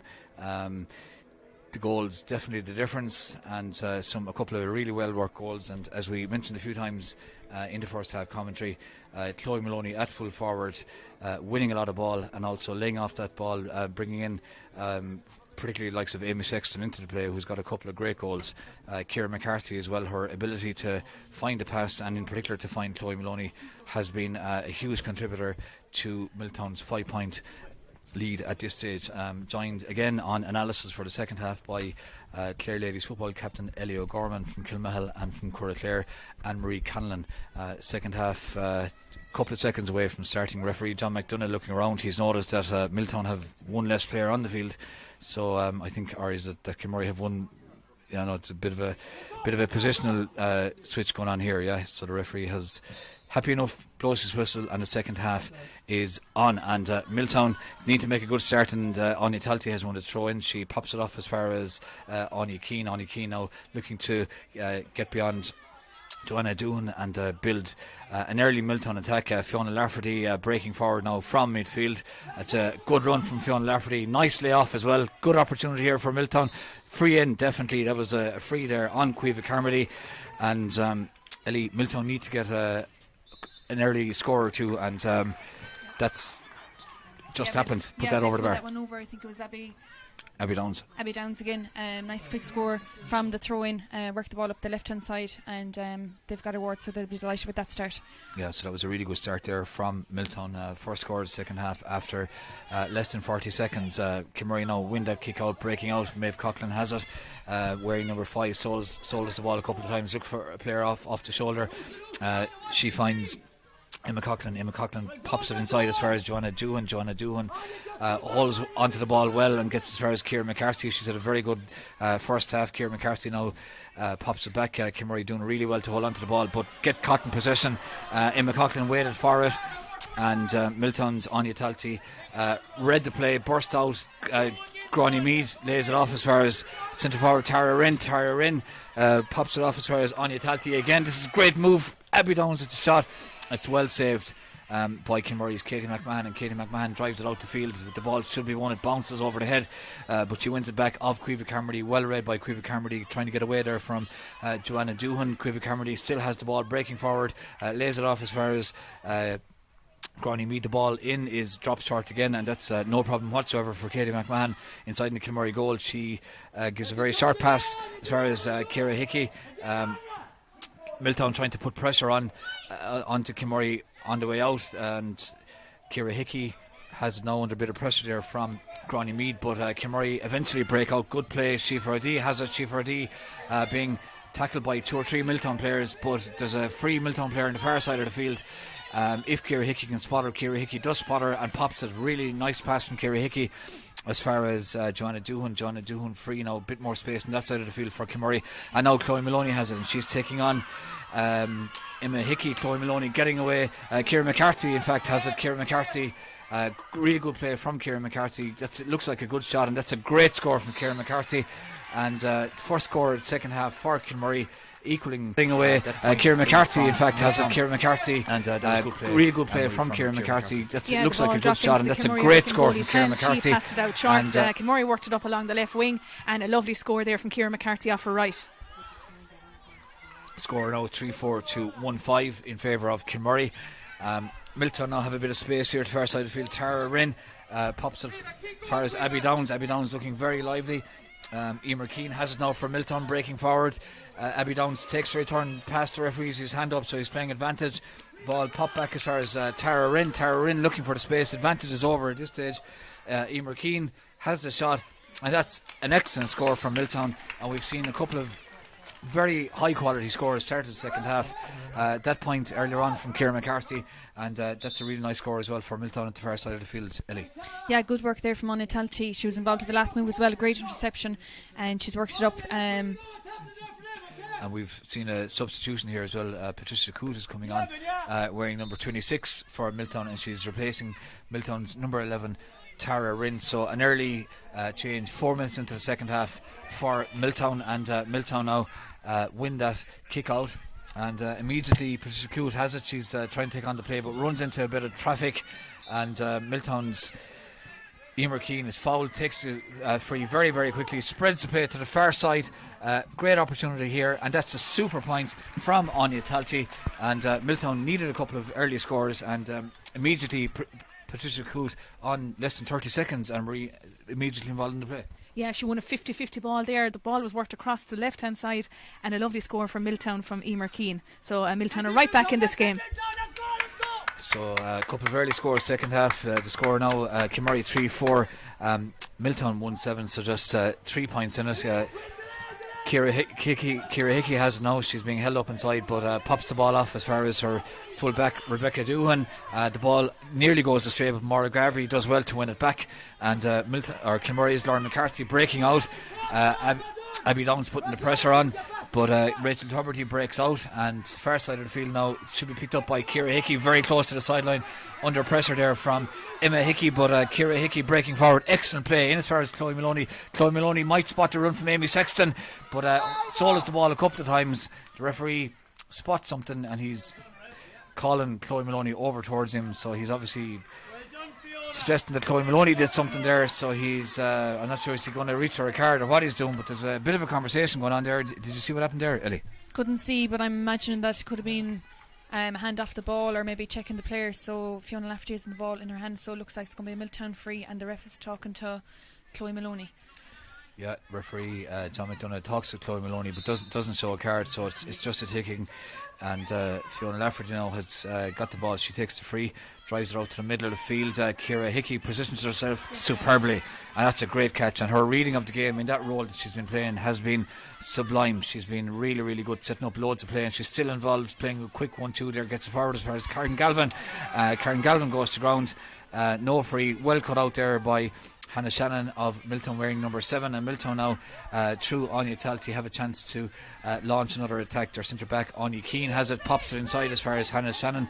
Hannah Shannon under a lot of pressure there from Amy Sexton, free taken quickly, good free in inside as far as Granny Mead. Granny Mead now looks up, sharp pass as far as Emer Keane. Emer Keane, nice ball inside to a forward who's free inside. I think it's Cueva Carmody, and referee, it seems, had been playing advantage, brings the play back, but in fact I think he actually gives it for overcarrying against Cueva Carmody.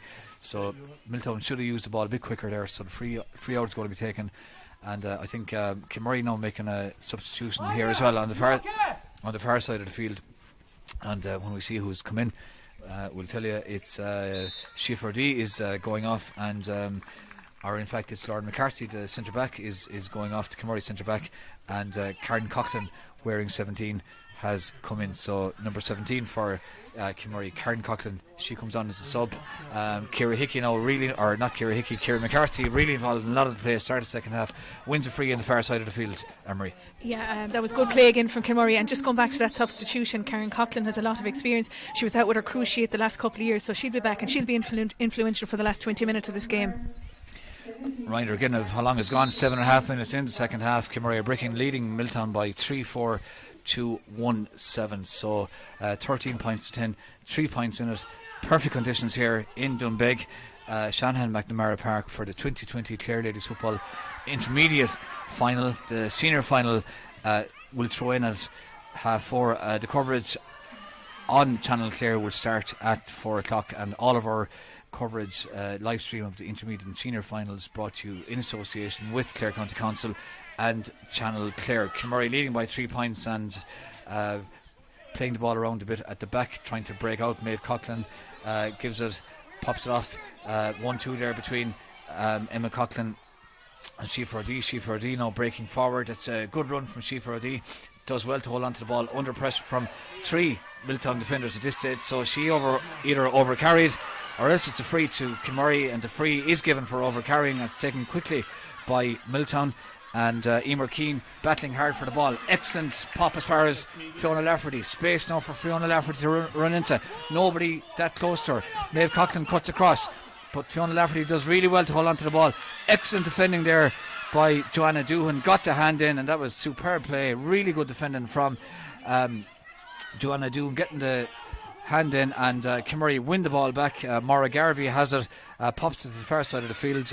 Rebecca Doohan goes down the ball, but Milltown put the pressure back on. Kimurray put the pressure on Fiona Lafferty, and Milltown putting the pressure on Kimurray, who are trying to break out. So it has to be said, some really good defending high up the field evidence here in Doonbeg. Karen Coughlin has the ball now and pops off as far as Maeve Coughlin. Maeve Coughlin looks to the far side of the field, goes short, and Kimurray trying to hold on to the ball under a bit of pressure. Kimurray's Emma Coughlin finds Maeve Coughlin again. Maeve Coughlin finds Chloe Maloney. Chloe Maloney's come out a bit further out. Kimurray probably feel the need to further out the field. Great ball as far as Karen Galvin. Karen Galvin breaking in. 2 Milltown players on her. It goes to ground. Has to be a penalty. It is a penalty, and that was excuse me, excellent football there from Milltown, and the difference again, Chloe Maloney won the ball out in the middle third of the field. Lovely ball in as far as Karen Coughlin. She won it under pressure. The two Milltown players and the goalkeeper converged, gave away the penalty, and it's going to be taken on Brie by Chloe Maloney. Absolutely superb ball in by Chloe Maloney, right into Karen Galvin hands. She made the run diagonally across the square. She won the ball, and it was a definite penalty, so Chloe lined up now to take it. Chloe Maloney with her left foot up against Orla Kennelly in the Milltown goal. This is going to be a pivotal moment. We've had just over 10 minutes of the second half. Kimurray leading by 3 points at the moment, 3-4 to Milltown's 1-7. If Chloe Maloney puts this away, the penalty won, as you said, by Karen Galvin, if she puts it away, well, Kimurray will double their lead from 3 points to 6, and you feel it could be an absolutely vital moment. Chloe Maloney up against Orla Kennelly. Chloe Maloney runs forward, and that's really well struck. The goalkeeper just couldn't do anything about that. Went to the right side, but it was superbly struck by Chloe Maloney, and that's why it's a 6-point game now. 4-4 to 1-7, and Ellie, possibly a pivotal score. Yeah, great penalty there by Chloe Maloney. I know Milltown won't panic. They've been down at half time against a strong Fergus Rovers side in the semi-final stage by 7 points, so they'll be looking to get another score. Chloe Maloney pops it off again as far as Karen Galvin. She's in on goal. Great chance of a goal. It's goal number 5 for Kilmurray, and yet again Chloe Maloney set it up. Perfect pass for Karen Galvin, took it on the run, didn't break her stride. Great goal, Emery. Absolutely super pass. Chloe turned off her right, passed it in over the shoulder. Karen ran onto it and gave the goalkeeper no chance. Super goal. Kilmurray are now on top. They're after winning the kick out again. Yeah, great Suddenly finish a 3-point there. lead has become a 9-point lead.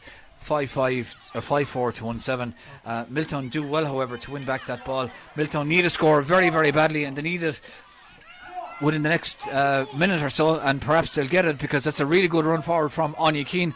Anya Keane pops it off as far as Emer Keane. Emer Keane still has possession. She's being shadowed by Rebecca Doohan, looking for somebody now in a better position. Pops it back as far as Cueva Carmody. Cueva Carmody under pressure. It's good tackling from Karen Coughlin, but she concedes the free, but Kimurray won't mind giving the free away out around the 45-yard line. Not the worst place in which to give away a free. Milltown now have a bit of space far side of the field, and Emer Keane has a turns, shoots, excellent point off her left foot. Really nice score. The pass is from Anya Talty, and Milltown need to try and keep the ball in this side of the field. They need to put together a couple of scores, and Milltown now making a substitution. Ciara Burke is coming in wearing number 2, and she's coming in for the other cornerback, Ciara Hayes, wearing 4. So Ciara Burke coming in for Milltown 13 minutes into the second half, and it's an 8-point game. It's 5-4 for Kimurray, 1-8 for Milltown. Milltown now have a chance here, great chance here, and the ball drops into the goalkeeper's hand. The shot was from Gráinne Mead, and there was a possibility of popping the ball off. Maybe there was a goal on, but the ball dropped in, and Kimurray trying to come out with the ball now with Karen Coughlin. Karen Coughlin has made a good contribution since she's come in, has been involved in the play a lot, has got in a couple of good tackles as well, and has brought good calmness from a Kimurray point of view to their defence. So Ciara Hickey now, the Kimurray captain, she's going to take this free, and she's going to take it. She's outside her own 21. She's looking for somebody to make a move. Another change here as well, I think. Anne-Marie, is it a positional change? Yes, they're surprised actually. Ciara McCarthy's coming off. Maybe she got a bit of a knock there in the first half. She played really well though. She got a lovely intervention score from the right. So she has been replaced. Yeah, Ciara McCarthy certainly played really well. So maybe she has an injury, possibly. Because she was involved in a lot of good setup play, and Chloe Maloney now in on goal, gets away from the full back, 1-on-1 with the keeper, great save, but the referee says that's a penalty. He says Chloe Maloney was pulled back. Sophie Daly has come on for Kimurray Bricken instead of Ciara McCarthy, so Sophie Daly wearing 24 in for number 14 Ciara McCarthy for Kimurray Bricken, and this now a second opportunity from the penalty spot for Chloe Maloney to put away Kimurray's 6th goal. They currently lead by 5-4 to 1-8. The referee spotted a pullback there, I think by Emma Hickey. So Chloe Maloney yet again up against Orla Kennelly. The last time she put it to Orla Kennelly's left, so perhaps Orla Kennelly will go that way. Maybe it's always a psychological game, I suppose, between a goalkeeper and a penalty taker. Chloe Maloney steps up. She's going to hit this with her left foot, and let's see where it goes. It goes this time into the same corner, but this time, Anne-Marie, it was nice and low. Last time was nice and high, but nicely struck penalty, and it's 6 goal for Kilmurray. Yeah, very well taken penalty.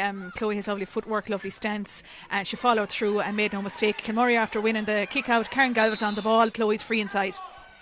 Karen Galvin, I thought that was a free in for Karen Galvin, but the referee John McDonough says no, it's a free out. So Milltown will be relieved at that. We must be very close now to the second half water break. Reminder of the score, as you can see on the screen. Kilmurray leading Milltown by 6-4 to 1 goal and 8 points. And Milltown now breaking out through Anya Keane. Anya Keane pops it off as far as Emma Hickey. Emma Hickey takes the return. A bit of space now for Milltown to possibly do something. And their number 9, Granny Lynch, has it. And Emer Keane picks it up. Emer Keane now under a bit of pressure from Rebecca Doohan. The referee has his hand out for advantage. Milltown almost in on goal. Good defending there from Ciara Hickey, but the referee calls back play, says it's going to be a free in. We've had 16 and a half minutes, and this free will probably be the last action before the water break. So the free is going to be taken by Crawley Mead, and at this stage, Ellie, it's really goals that Milltown need. Yeah, definitely. I think this is going to be a point for Grania Mead. Grania Mead takes the free. The referee blows his whistle. Not sure what's going to happen here now. Is he going to let her take it again? Yeah, she just hesitated as she was kicking it. So let's see, is the ref going to let her take it again? Yeah, Kilmurray putting a lot of pressure on the Milltown forwards there. Great interception by Ciara Hickey, but the ref has called it back for an advantage, so Milltown will have a shot on goal. Yeah, so the free has been the free won't there won't be another free. It's the water break, so we're 17 minutes into the second half. The score is 6-4 to 1 goal and 8 points, and really Kilmurray in absolute control at this stage. And Maria, and I suppose from a Milltown point of view, they just need to have a quick chat, somehow forget about the scoreline, and just try and put a couple of moves together, a couple of consecutive scores, and maybe get back some momentum. Yeah, I just think they need to regroup again. Fiona Lafferty made a really good piercing run there through the centre. I think if they keep driving at Kilmurray, they might have a couple of. They need some goals now. So if they can keep driving at the Kilmurray defence, they'll hopefully get a few more opportunities and get back into the game. Again, they will not panic. They're an experienced side. They'll have a few influential players that will drive on now. And as I said, the water break, they can regroup. 11 points in it, 6-4 to 1-8. That is 11 points, Ellie, isn't it? You're a maths teacher, so you'll be slightly ahead of me in that respect. Yeah, 11 points in it. My only fear now is that Kilmurray are on top, and they know that they have 15 minutes to close out the game, so they're going to maybe drop girls back, and Ciara Hickey's there back in the half back line, full back line, dictating. She's free all the time. She's making great interceptions and distributing the ball then to their forwards. So Milltown really, I think, have to, as Anne-Marie said, make piercing runs through the middle, because I don't think kicking ball in at this stage is going to break down that Kilmurray defence. And Kilmurray have really utilised Chloe Maloney very well too, because she's been full forward for most of the game, but the penalty that she set up for Karen Galvin, she won the ball outside her own 45, so she obviously has the freedom, I suppose, Anne-Marie, to, if the ball isn't coming in often enough, to go out and win it herself. Exactly, every ball has been practically going through Chloe. Now her vision is excellent, her sidestep is very good. She's looking for the runner the whole time. She's not being greedy with the ball, she's passing it off, she's using the space, and the runners are alert to, I'm sure this was their game plan, they're alert to this, and they're ready for the counter attack.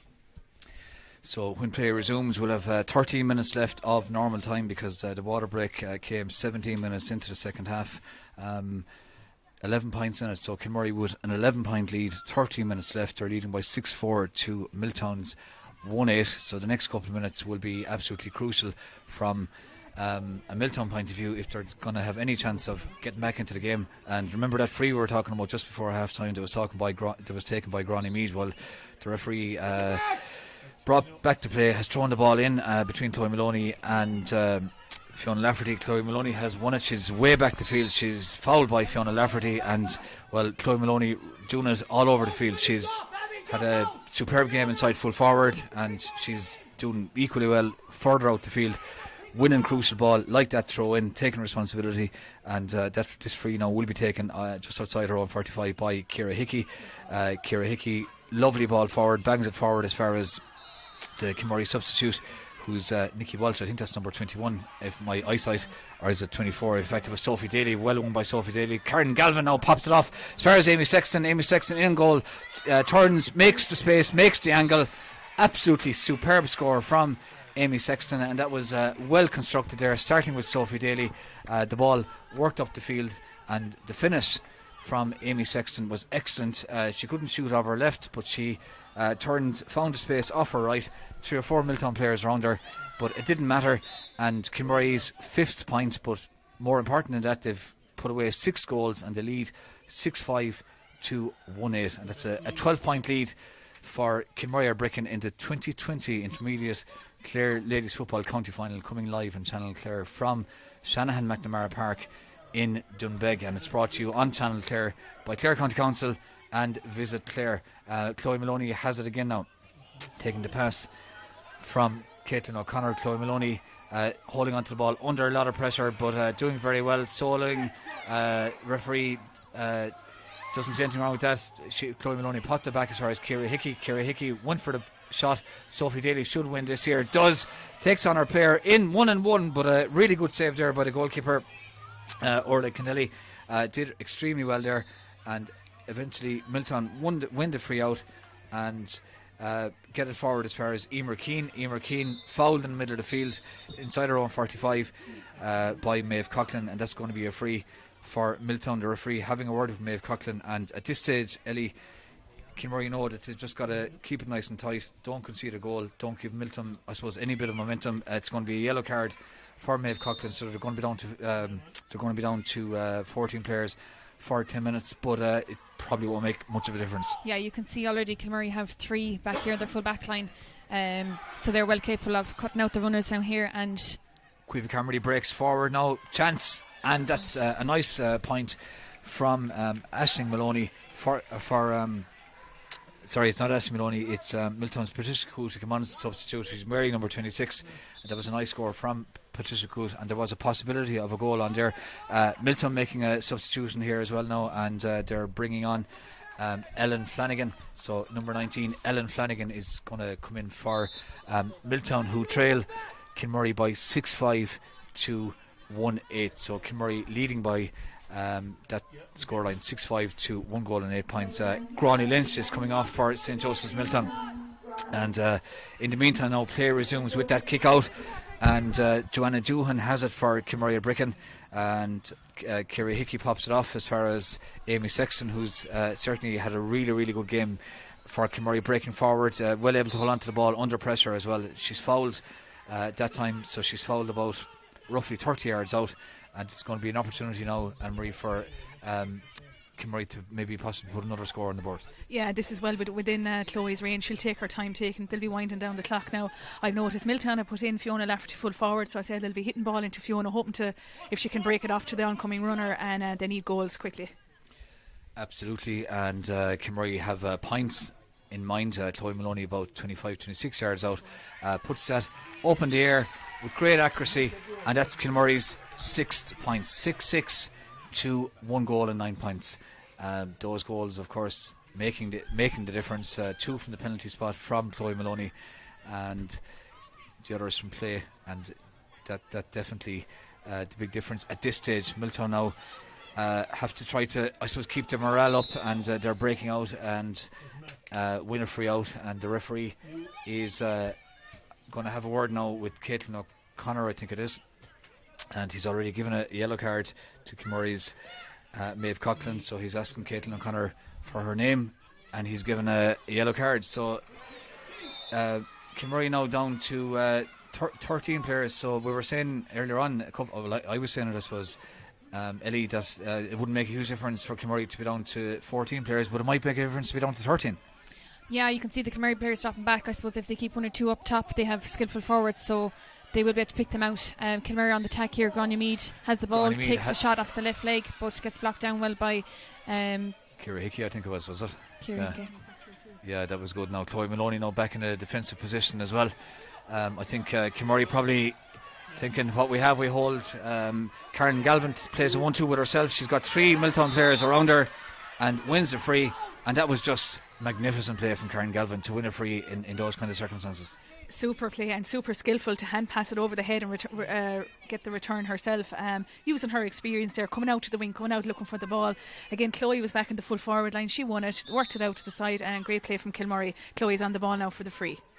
Kilmurray down to 13 players, but they're using the head. Lovely ball from Chloe Maloney, and that was a really, really good run as well from Sophie Daly. That was a great run from Sophie Daly. Ran into the space, lost possession when she went into contact, and Milltown break out now. Milltown know they've got to make something happen very, very soon. Emer Keane bursting forward under pressure from Amy Sexton. That's good pressure from Amy Sexton, but Emer Keane doing really, really well to hold on to the ball under huge pressure from Amy Sexton.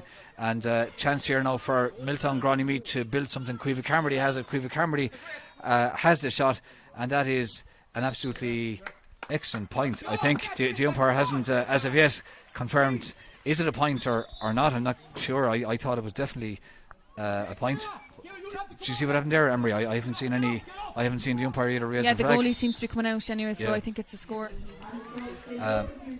Sarah Looney coming on now as well for Milltown for Jean Talty, and that score definitely counted.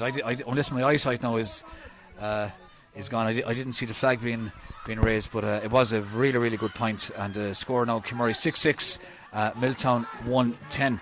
It's going free now to Milltown far side of the field. They've got a two-player advantage, remember, but they are 6-6 to 110 down, so they've got to try and make it count. They won't make it count with play like that. Karen Galvin and Karen Coughlin win it back in the middle of the field, but Milltown turn it over again, and Milltown's Lucy Flanagan has it now. She gives it to her centre back, Anya Keane. Anya Keane gives the ball away, and that's cut out by Kilmurray's Joanna Doohan, who's been on the ball a lot in the second half, wearing 13, but playing in a much deeper role than her number suggests. Sophie Daly tries to pick out her teammate Karen Coughlin, but the ball is cut out by Milltown, and Milltown know that the space is on the far side of the field if they can look up and find it. One of their players, Sarah Looney, who's just come on as a sub, is in oceans of space, and maybe Anya Talty might spot her. Anya Talty does spot her, spreads the play. That's a really good pass to the far side of the field, and Milltown now have a chance. Caoimhe Carmody pops it off. They've got a chance here to build and maybe put another score on the board. That goes wide, and that was, well, not a bad move, Anna-Marie, but unfortunately the finish from Milltown didn't raise either a green or a white flag. Yeah, I think Milltown need to bring the ball in a little bit further. They need to try and work a goal opportunity to get back into this game. Quick kick out from Kilmurray, and Chloe Maloney's on the ball. She's looking around her, and she's passed it to Caroline Doohan. Foul, and it's a free up. And a Kilmurray player goes to ground on the far side of the field. I think it's Chloe Maloney. A reminder of what's left. We've got 4 minutes left, and probably 1 or 2 minutes of injury time. There have been a couple of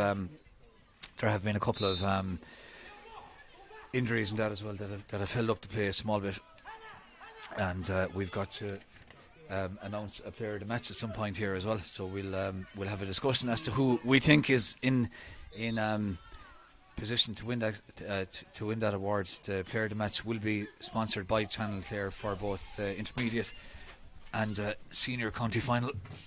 And I suppose Ellie, most of the good, there have been good performances as well from some Milltown players, but there have been a number of really good performances from several Kilmurray players. Yeah, really good, some individual performances, especially from some subs that have come on, really had a good impact on the game.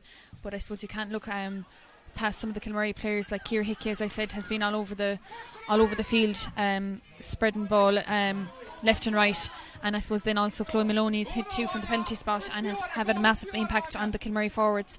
And as well, like you see now, the last few minutes she's dropping back there, she's in the full back line, so she's working hard and has her hands full with taking on Fiona Lafferty as well, who's no easy match.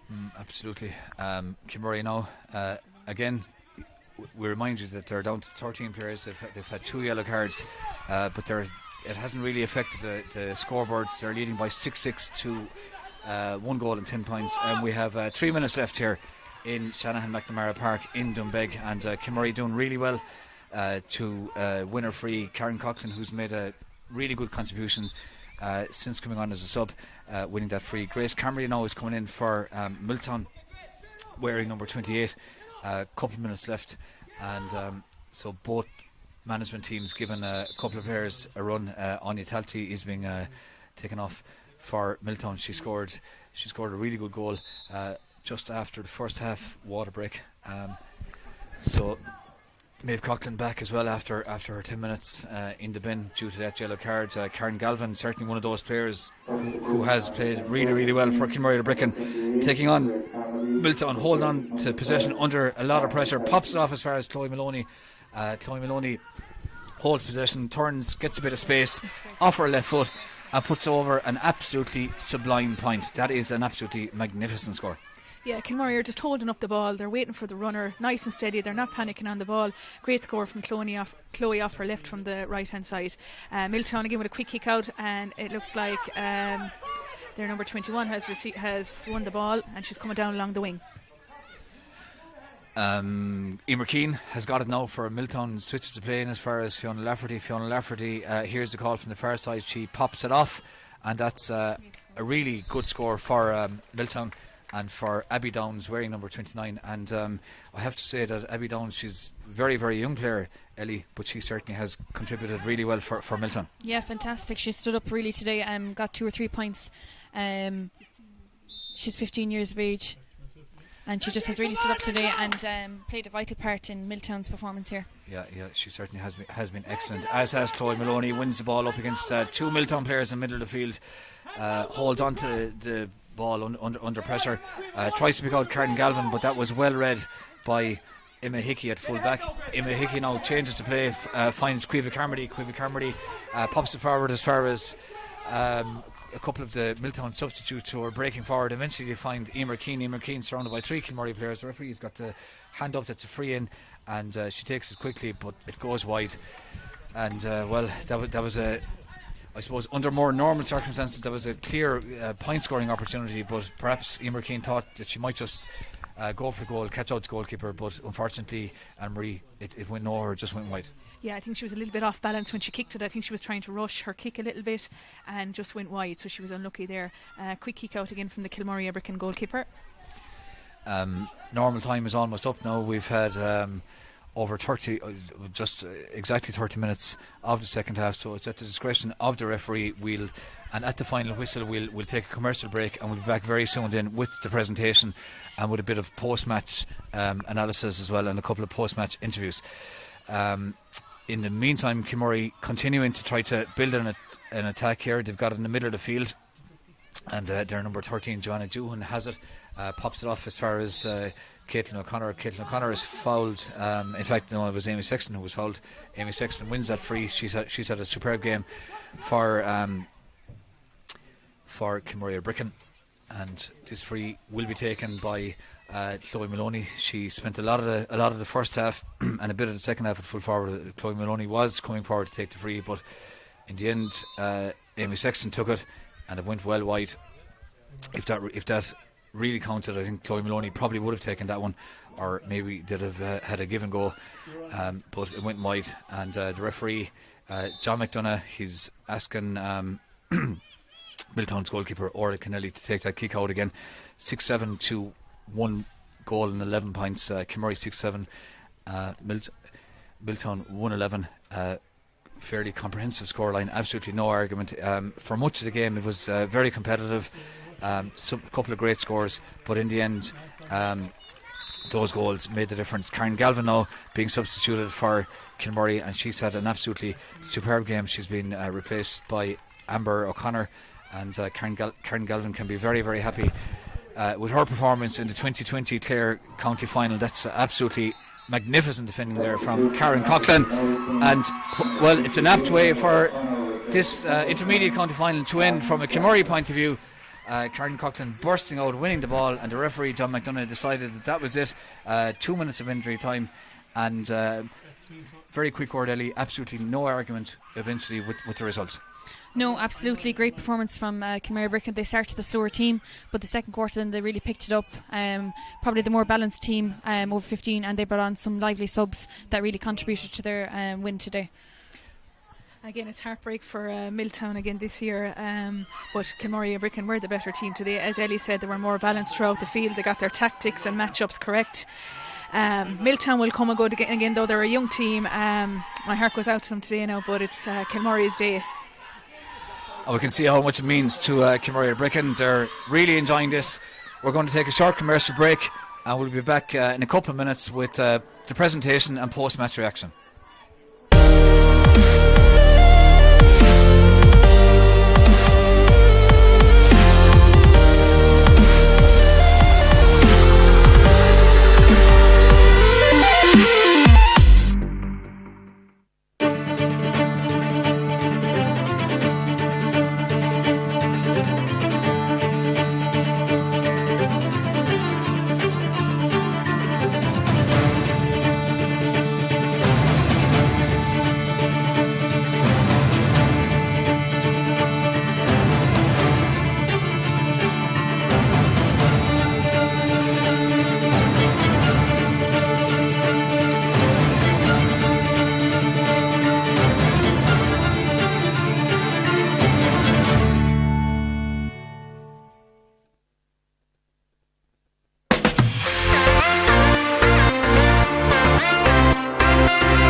Well, we try and cater for almost all age brackets, and we have some of the best brands in the world within the walls of the shop. Anything from Boss down to Ted Baker, through to Tommy Hilfiger, right down to G-Star, Super Dry, Tommy Bow as a local brand. Yeah, so we have a cross section of price ranges and a good cross section of brands.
And you're back live at Shanahan McNamara Park here in Doonbeg. A very comprehensive 6-7 to 111 intermediate county final win for Kilmurry or Bricken up against their neighbours St Joseph's Milltown. I'm delighted to be joined by Evan Talty from the Kilmurry management, and we'll be joined by player of the match Chloe Maloney in a second. Evan, many congratulations.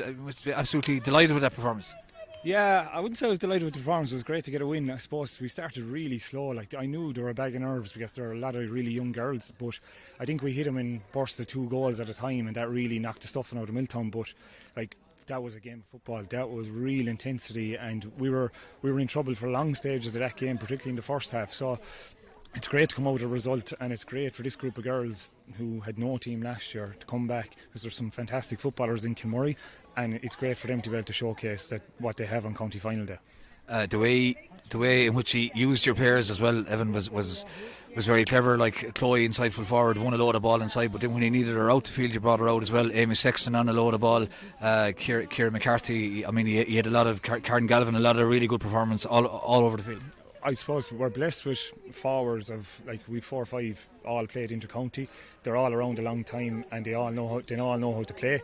But all year we've been using the all play to a system. They can all play for the team, and that's what they do. Amy got 3 goals. I was delighted for Amy. She missed the penalty in the final last year. She was really nervous today and she came good. But then you have leaders like Ciara Hickey, Chloe, Karen that are there since 2013 and they brought it home for us really. Joined here as well by Channel Clare player of the match, Chloe Maloney. Chloe, many congratulations. Great personal performance, but most important of all, great win for Kilmurray. Oh, brilliant win. Every single one of the girls out there today, we asked for 100% and we got it. We were playing a very, very good Milltown side. They were in the final last year. They actually had a few of our players playing last year with them. Very strong. We knew we'd have it tough today. I knew we could score goals.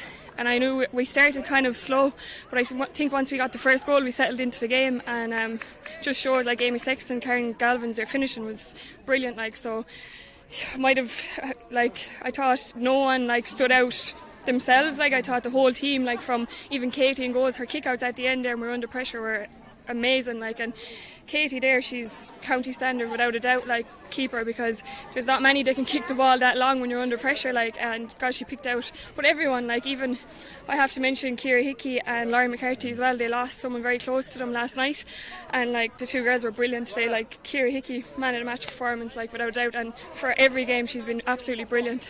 And as well as the lads over, was like you have John, Evan, Inda, like, and Bernie, should top class. Like what else could you? They've been through it all themselves, like, so it's top class. Yeah. Brilliant. Many congrats, Chloe. I'm going to hand over now to the Clare Ladies County Board Chairperson David O'Brien for the presentation, along with Secretary Monica Callan. David. Thanks, Peter. Thanks very much. I'd like Monica to present Chloe with a player of the match performance. Well done, Chloe. Good stuff. Good stuff. Well done.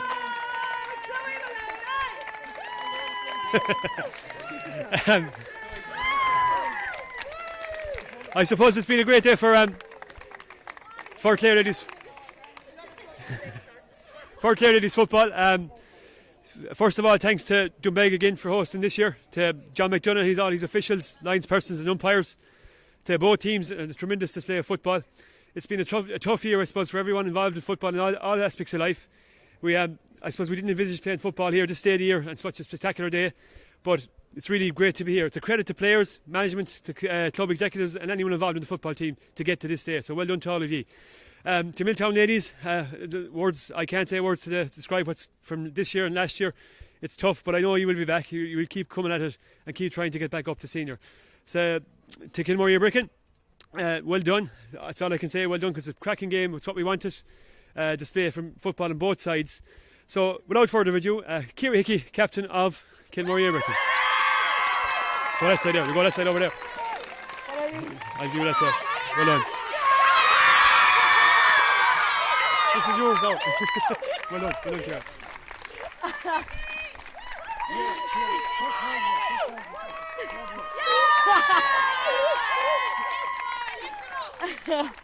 I suppose, lads, the last time I was here, it was 7 years ago. I was 14 years of age. On the day I got the call up because someone got injured, so I was absolutely petrified to go play with the women, not the girls.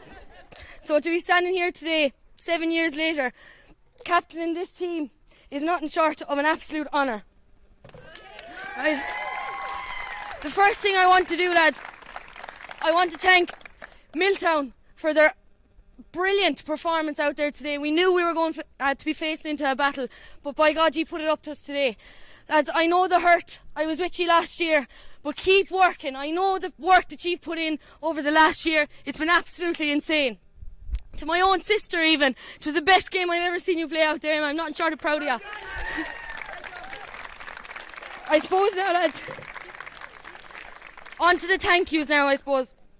I want to thank Doonbeg for the pitch that they gave us here today. It was in brilliant condition, and as always, we love playing on this pitch. But secondly now, I want to thank actually Channel Clare for all the broadcasting and the media that they've been putting forward for us. It's great to see ladies football getting the recognition it deserves. I suppose at the start of the year as well, we had a choice whether we were going to start rebuilding our team or we were going to leave it flop. So a massive thank you to our management team, Evan, Enda, John O'Connor and Bernie. You put in the work that you have put in, lads, on the field and off the field is absolutely phenomenal.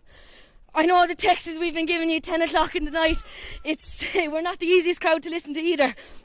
But lastly, and I'm going to bring it back to us, I want to thank all the girls, lads, who have showed the interest and have turned up every single training, right? It means the absolute world to me seeing younger girls in my place where I was 7 years ago. Caitlin, Sophie, brilliant work out there, Rachel, and you know the rest of you. But it's great to see for the club. So a massive well done to us, the 2020 Intermediate County Champions. God, get away!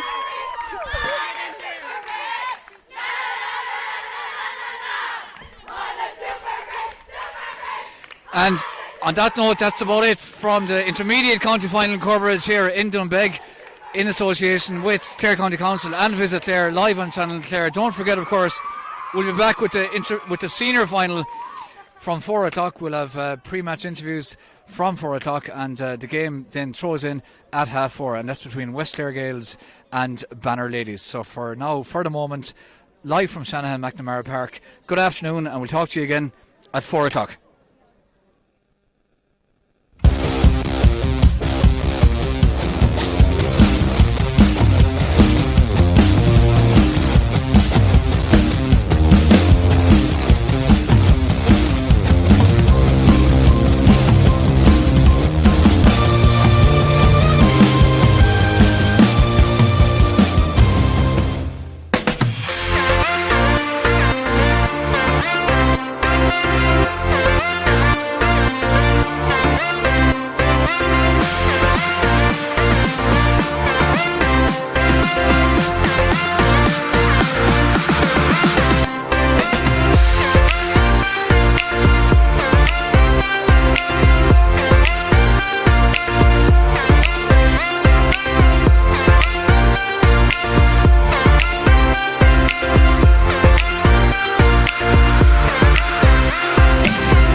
Well, we try and cater for almost all age brackets, and you know we have some of the best brands in the world within the walls of the shop.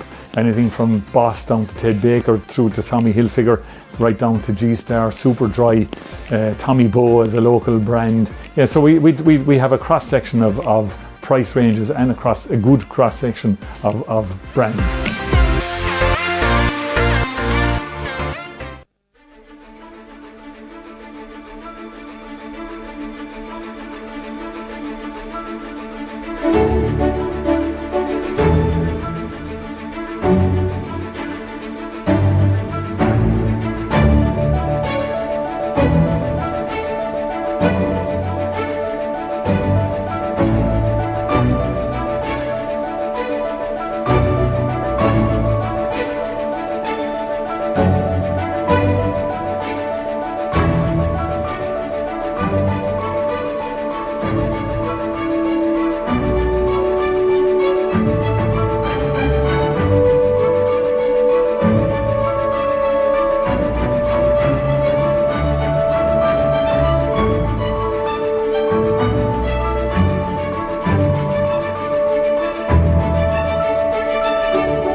At a time when we must stay at home and you can't be in that special place you love, all you can do is dream of being there.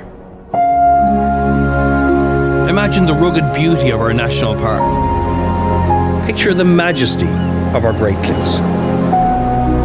Hover over our tranquil islands and drift away on our waterways. Dreaming of the place you love is one thing. Tasting it, feeling it, smelling it, experiencing it. Those are the special moments that dreams can't buy. Don't worry, we're still here, ready to make your dreams a reality. When you can't be in the place you love, dream of Clare. We'll see you soon.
Well, we try and cater for almost all age brackets, and you know we have some of the best brands in the world within the walls of the shop.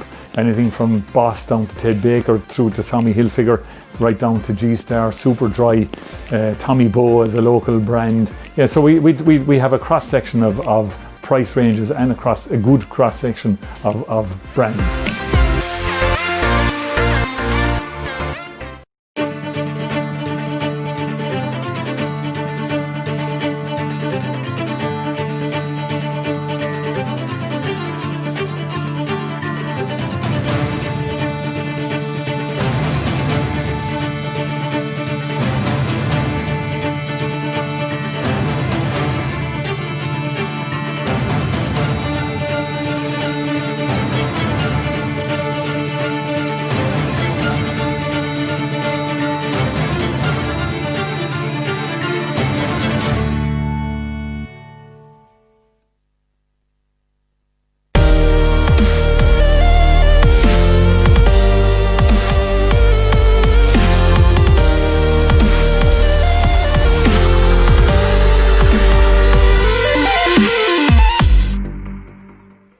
Hello and you're very welcome along to Shanahan McNamara Memorial Park in Doonbeg. I'm standing in the shade of the stand here in West Clare. It's still a beautiful day across the ground here and across West Clare. We're expecting an exciting encounter in this senior ladies football final between Banner Ladies and West Clare Gales. Just a reminder of today's earlier live game here on Channel Clare. That was a meeting of Kilmurray Bricken and Milltown Malbay. Kilmurray Bricken ran out 6-7 to 1-11 winners in that 1 o'clock throw-in. Now we're playing for the James Lafferty Cup. That's again between Banner Ladies and West Clare Gales. West Clare Gales defeated Clare on the way to the final, while Banner Ladies revenged their final defeat to Kilmihil last year by booking their spot in this year's final. Over the next 20 minutes before a throw-in, we're going to hear from David O'Brien, who is chair of Clare Ladies Gaelic Football. We're also going to hear from Emer O'Connor of Cool Gales, and we're going to go first to the managers and mentors of both West Clare Gales and Banner Ladies.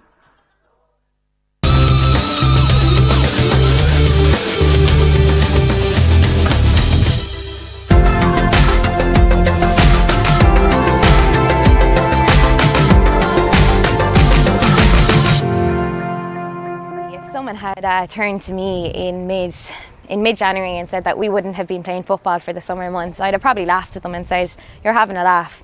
I know it was very frightening for a lot of us when we got the go-ahead to go back on the 29th of June with our clubs, because we wouldn't have been in contact with each other, so it was that bit worrying factor. But I know for myself, and I know for Western Gales, it's that bit of appetite that we all needed. We had that break, we had the couple of months, and now it's just hell for leather and see what happens. This year I think we started training January, February time, and it was going really well, and then to kind of shut down all of a sudden was kind of a bit disappointing. But yeah, girls did their own thing over the lockdown and were very good, and sure once we were allowed to go back training, I suppose it was great this year. You know, County was put on a bit of a break, so like we could go back training with our clubs, and it was great. And once we started back training, it's been flying, so we look forward to now to next weekend. They haven't been in a county final in 5 years, like, so it's new to most of the team, half the team that's coming through there, because the West Clare Gales have been building over the last 4 or 5 years. So it is new to half of them, like, but it is a good feeling to be preparing for a county final, yeah. Well, in fairness now, you'd have to be motivated as last year, like we knew the day was coming we would be beaten, like, but like we didn't expect it, and in the manner we expected, like we were totally outclassed and outbullied. And it's like when you go into a restaurant, you get 10 good meals, and the one bad one you get to be able to remember, like, so. But like it hurt us now, you know. But in fairness, Kilmihil, they were worthy champions, and they had the homework done us. They really had the homework done us, and they beat us on the day, and there's nothing we could do about it. People say like what keeps you motivated and stuff, and as I said before, like this year now it might be someone else's first time in a county final, and I suppose you want to win it for them as much as you want to win it for yourself, so that's what keeps us motivated, like the young girls coming through, and then you don't know how many years the older girls, I won't name them now, but the older girls left, so you want to do it for them as well, you know, so that's what keeps us motivated. We believe what we can do, we believe in our management, and we believe in each other, and you know, when you have that and you have everyone on the same page, it's really easy as a group of girls to just come and train. And I think it's definitely easier not having girls being pulled away to county trainings and stuff like that. You have your full panel there, and when you have your full panel at training, it gives that girls that bit of appetite and that bit of work that we all need as a group. Oh, after Leicester, anything is possible, like, you know, on any given day, sure, a final is a final. It's 2 teams, it's 15 versus 15, like. It's how you reacted, like, you know. Anything is possible on the day. With sport, is it? We all have hit to say one time there, one commentary made it a match. You could look away from the match, you said, for 30 seconds you could miss the best move of the game. You know, so anything is possible on the day, but we have to be ready for it and tuned in. Well, sure, we have no choice. We give it everything we have. Like, we know what the Banner bring to the table. The last 10 or 12 county finals, they've won 10 of them. It speaks for itself. They're practically a county team, you know. But we'll bring our heart. We'll bring our fire. When we have a couple of forwards, we're well able to defend. So we'll bring what we have to the table and see where it takes us. This is where we wanted to be at the start of the year. We set out a target to get back to the county final, and I suppose that's where we are now. We're a week out from it, so just looking forward to it. And as you said, yeah, I suppose losing last year was probably a big shock to a lot of people, and I suppose a bigger shock to ourselves. It didn't go well for us on the day, and that's what we had to accept. But I know we're highly motivated now this year to get back on winning terms and winning ways. So the opposition we're going up against, they're a very good side, so we're just going to give it a blast, and we are just delighted to have gotten this far in the campaign ourselves. And I think it's a real achievement as part of our own club. With the last couple of months that everything has gone on, I think we're going to give it our all, and that's all we can expect of our team, is just to give it everything. It's county final at the end of the day. It doesn't matter how many we've won, or like, they haven't been to a county final in a few years, but they'll be gunning just as much as we are. You know, they'll throw the kitchen sink at us now, so we just have to prepare for that, and we've prepared well so far. So we've 1 week left, and yeah, we're looking forward to it now, and it'll be a great match. But there'll be 2 men missing on Sunday, though, I mentioned. 2 men, a West Clare man, Kieran Harvey, and our own man, our own Michael Collins, like Michael Downey. They'll be missing Sunday. They were 2 great friends of mine. But they'll be missing Sunday, so hopefully they'll be looking down on us and on Clare ladies football in general.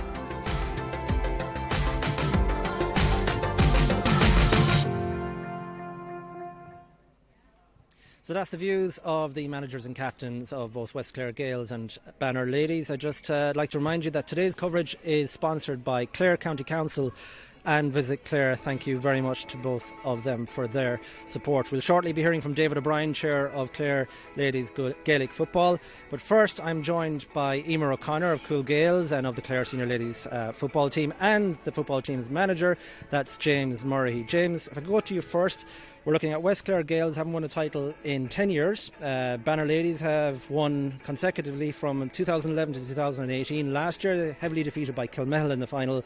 In that team talk, you heard them talk a lot about the hurt they felt from last year's defeat and the disappointment at their own performance. So, do you think that's going to contribute to them righting a wrong today? 110%, Mark. To be honest, they've been completely focused, you know, from the start of the year.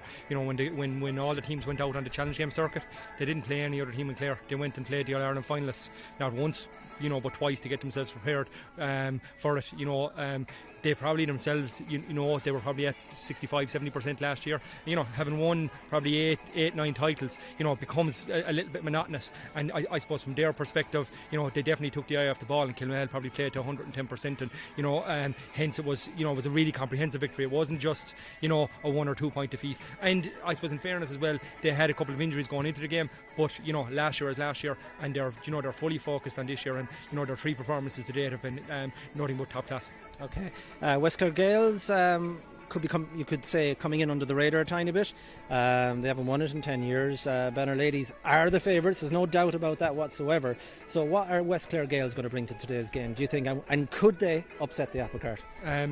Well, I suppose the first thing, what has got them to the final, I would probably say they probably have the second best forward line in the county, in relation that they're playing Cueva Harvey probably in the forwards now. Fidel Marinan, Niamh Larner is a very good club player, and also Becky Madigan would have been on the county panel, and that's what got them to where they are today, in that they can put the ball over the bar, and they can put the ball in the back of the net. And I think they can match the Banners' vaunted forward line. But the big question for me is, will their I suppose 7 7 defenders because they do play with a sweeper. Will they be able to hold the banners forwards? That's the big question on whether they will be able to compete, because I do expect them to be able to put up a score on the board. Okay, thank you, James. Emer O'Connor, James mentioned some of the players we should be looking out for in the West Clare Gaels, both sides combined. Who do you think we should be looking out for today? I suppose just to start with the banner, I suppose the obvious one is Nemo D. She's a top class player. She's very hard to, I suppose, control. She racks up a lot of scores, so I suppose they'll have to, I suppose, get grips on her anyway if they want to keep the scores down up front. You've Bronn and Nolan then as well, Niamh Keane. They're very strong down the middle. You've Laurie Ryan centre back and Louise Woods and Louise Henchy then in the midfield, so they'll be great drivers going forward as well. I think going to West Clare Gaels, you have the 4 Harveys, like they're influential like with West Clare Gaels. They're great drivers as well, like they'll keep the players going, and Ciara's great in goals, just she's really vocal like. She'll be given plenty of instruction to her backs out the field. Cueva Harvey is great to go forward as well, so they'll have to have someone on her to keep her back as well. Plenty of names to look out for there. I think we're close to naming 30 at this stage, so an exciting encounter ahead. I know that both yourself and James are on co-commentary today with our match commentator Peter O'Connell, but I am going to put you on the spot right now and ask you to call it. I suppose you have to go, I suppose the Banner are the overwhelming favourites, but West Clare Gaels, I suppose they'll have great heart and great fight, but I suppose whether that will get them through the full 60 minutes is the question. There's a politician in you, there's no denying it. James, call it, and I want you to be ruthless. I want a team. Well, I will say the Banner, but I suppose for me, the longer West Clare Gaels can stay in the game, it was a bit like Kilmehel. West Clare Gaels will hit their purple patch. So if they can keep it tight up to the first water break, and probably unsettle the Banner, and keep it very tight, hopefully that will make the game competitive. Because as I said, they do have the forwards up front to get a few scores. So I suppose ultimately the Banner, but the longer West Clare Gaels can stay in the game, the better. Okay, I think they both said the Banner. I'm not entirely sure. Emer, James, thank you very much. You can make your way over to the commentary box. We'll be heading over there shortly to Peter. But right now we're going to hear from David O'Brien. David is chair of Clare Ladies Gaelic Football.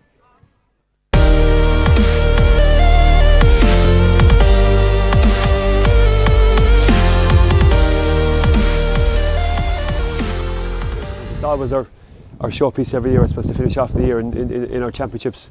It's been a difficult year, as everyone knows, with the COVID and the whole lot. We didn't, I suppose, in June envisage we'd be playing football in September, so it's a great boost for everyone, for players and mentors and people involved in football. It's absolutely brilliant to be playing here. And to Doonbeg have always been good to us, so with league games and county finals and stuff, as every other club are, but it's good to be back here again this year again. Kilmurray came back into the grade again. It was always looked to be in the cards, and it's proven to be for the finals. 2 intriguing finals with Banner and West Clare Gaels. As you said, in the senior will be intriguing as well, because I suppose last year proved that Banner is such a great team, but teams can be beaten. So West Clare Gaels will have to really perform, I suppose, to play such an excellent team as a Banner. And Milltown and Kilmurray, I suppose it's a tough one to call, because it'll be so tight, so close, so rivalries and the whole lot between it, but equally 2 games will be very interesting games, hopefully. You must be fairly happy with how things have gone, given the year that we've had.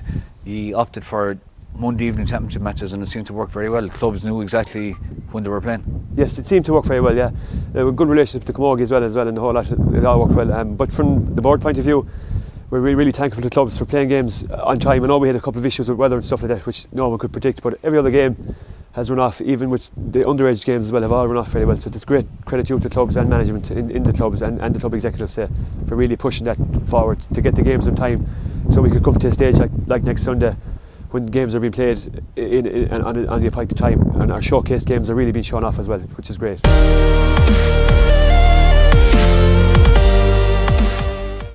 So that's the views of David O'Brien, who has miraculously appeared alongside me for a live version of what we just saw. That was you speaking last Sunday. I think it was a blustery day here in Doonbeg. Different situation today. It is positively summer-like in early autumn. Did you think we'd get to this point maybe a couple of months ago, that we would be lining out on a summer-like day with a a very successful intermediate final in terms of how it was managed and run and how it was played. Hopefully the same again. Hopefully more of the same. Yeah. The intermediate final went off very well.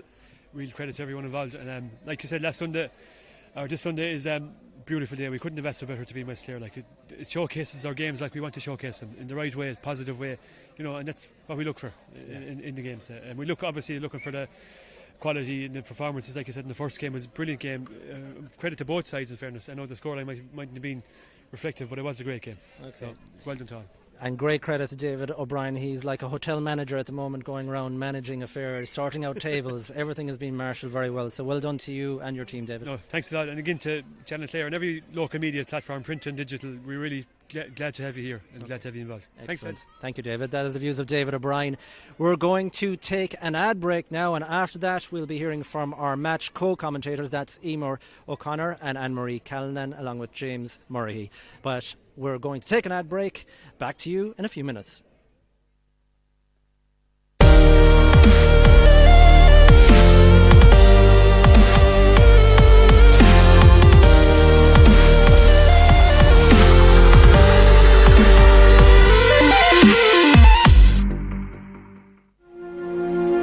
At a time when we must stay at home and you can't be in that special place you love, all you can do is dream of being there.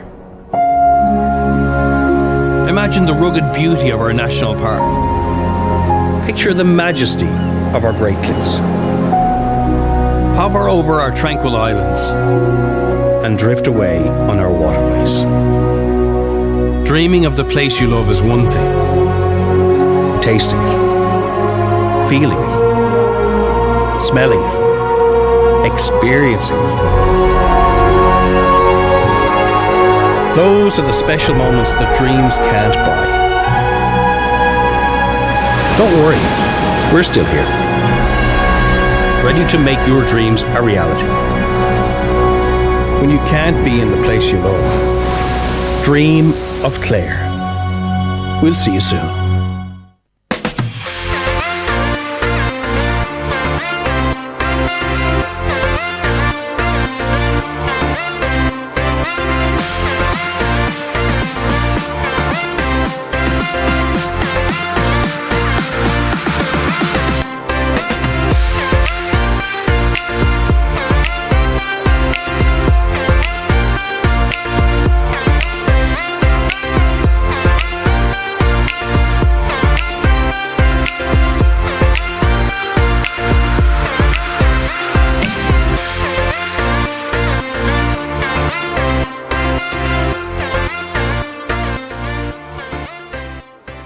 Well, we try and cater for almost all age brackets, and we have some of the best brands in the world within the walls of the shop. Anything from Boss down to Ted Baker, through to Tommy Hilfiger, right down to G-Star, Super Dry, Tommy Bow as a local brand. Yeah, so we have a cross section of price ranges and a good cross section of brands.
welcome back live to Shanahan McNamara Park here in Doonbeg. Absolutely beautiful weather conditions for the 2020 Clare Ladies Senior Football Final. Banner Ladies up against West Clare Gales. This is Peter O'Connell broadcasting live on Channel Clare, and of course we're bringing the live stream in association with Clare County Council and Visit Clare, and I'm delighted to be joined by our senior final analysts Emer O'Connor of Clare and Cool Gales, and by Clare Ladies Football Manager James Murray. We'll very quickly run through the starting teams. Wearing number 12 Ciara Corbett, and a full forward line of Niamh O'Dea, Aoibhinn Malone and Aoibhinn Ryan.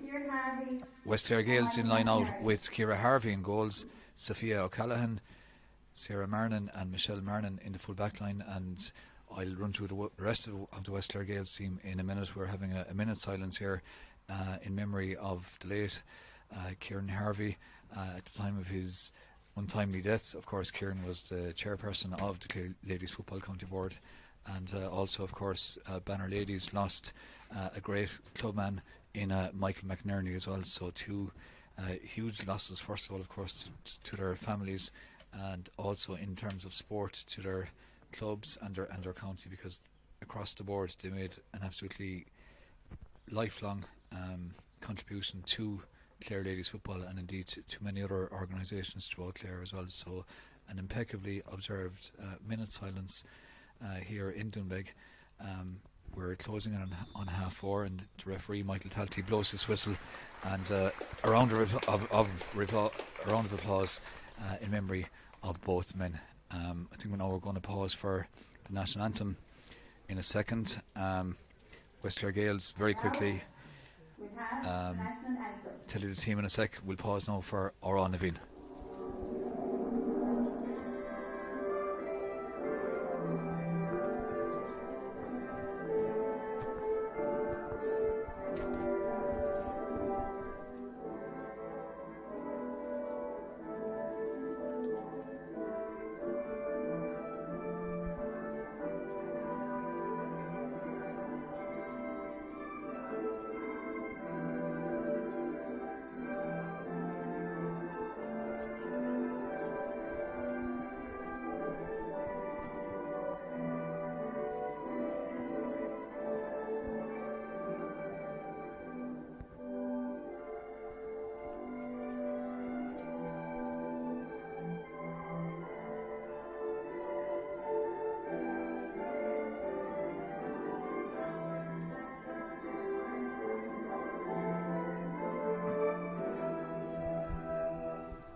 West Clare Gales starting 15, they've got Ciara Harvey in goals, a full backline of Sophia O'Callaghan, Sarah Marnin and Michelle Marnin, and in the half back line Anya Maloney, at centre back Ruth Ferguson, and wearing number 7 Ciara McQuaid. Midfield Gráinne Harvey is partnered by Fidelma Marnin. The half forward line Colette Canary, Caoimhe Harvey the captain at centre forward, and Eva Lynch wearing number 12, and a full forward line of Colette Canary, a full forward line of Niamh Lardner, Becky Madigan and Shauna Harvey. James, looking at the two teams there, obviously West Clare Gales are probably going to look at trying to curb Niamh O'Dea in particular. What do you think they're going to do? Yeah, well, I suppose to be honest, Peter, in their 3 games today, they've played with a sweeper. Shauna Harvey comes back to pitch, and they're used to playing with 7 defenders, so it won't be anything new to them today. But on the other side, I suppose they have the quality, with the 5 forwards that they leave up, in particular, Caoimhe and Becky, and Niamh Lardner is very, very experienced. She was on the team in 2010 when they last won it. But like on the other side, there's quality all over the place. From Clare Heher, who was fullback for Aina Kinnamonal last week. Emma O'Driscoll has an All-Ireland medal, all the way up through to Niamh O'Dea and Aoibhinn Malone and Aoibhinn Ryan in the full forward line. From West Clare Gales' point of view, Emer, they're going to have to play their own game as well. They can't completely focus on stopping the Banner from playing. Yeah, absolutely. I suppose, they'll be having the sweeper back, but they're going to have to attack in numbers then as well when they do break forward, and support each other, and if they can get it into their forward line as well, they have good forwards inside that are plenty capable of scoring as well. Absolutely perfect weather conditions, very, very light breeze, but it's not going to be of any significance whatsoever. Michael Talty, the referee from Kilmurray Bricken, he's getting ready to throw the ball in. As the teams line up, we can see that Avian Malone is going to be starting in the middle of the field for Banner Ladies, and Clare Canary wearing 10 doing likewise. She's starting in the middle for West Clare Gales. So we're seconds away from the 2020 Clare Senior County Final. The ball is thrown in, and immediately West Clare Gales win a free. Free one there by Fidelma Martin, went down the ball and seemed to be pushed in the back. Michael Talty says that's a free to West Clare Gales, and they're going to try and hold possession here straight away. Shauna Harvey picks it up, plays a 1-2 with Quiva Harvey. Quiva Harvey breaking forward, that's a good run and a lovely ball as well in front of Fidelma Martin. She's in on goal, 1-on-1 with Emma O'Driscoll, and what a save from Emma O'Driscoll. Got her right foot to the ball, out for a 45, 30 seconds gone. James, great attack. Unfortunate about the finish from West Clare Gales' point of view. Yeah, their main two marquee players, Quiva Harvey and Fidelma Martin, opened up the banner like a knife through butter. But in fairness, Emma O'Driscoll, with all her experience, made an unbelievable save. Absolutely top class save, and that's why she's such a good keeper, Immer. Yeah, she's a lot of experience behind her. She's years around the county team, so she's going to be hard to beat. There'll be no easy goals going in.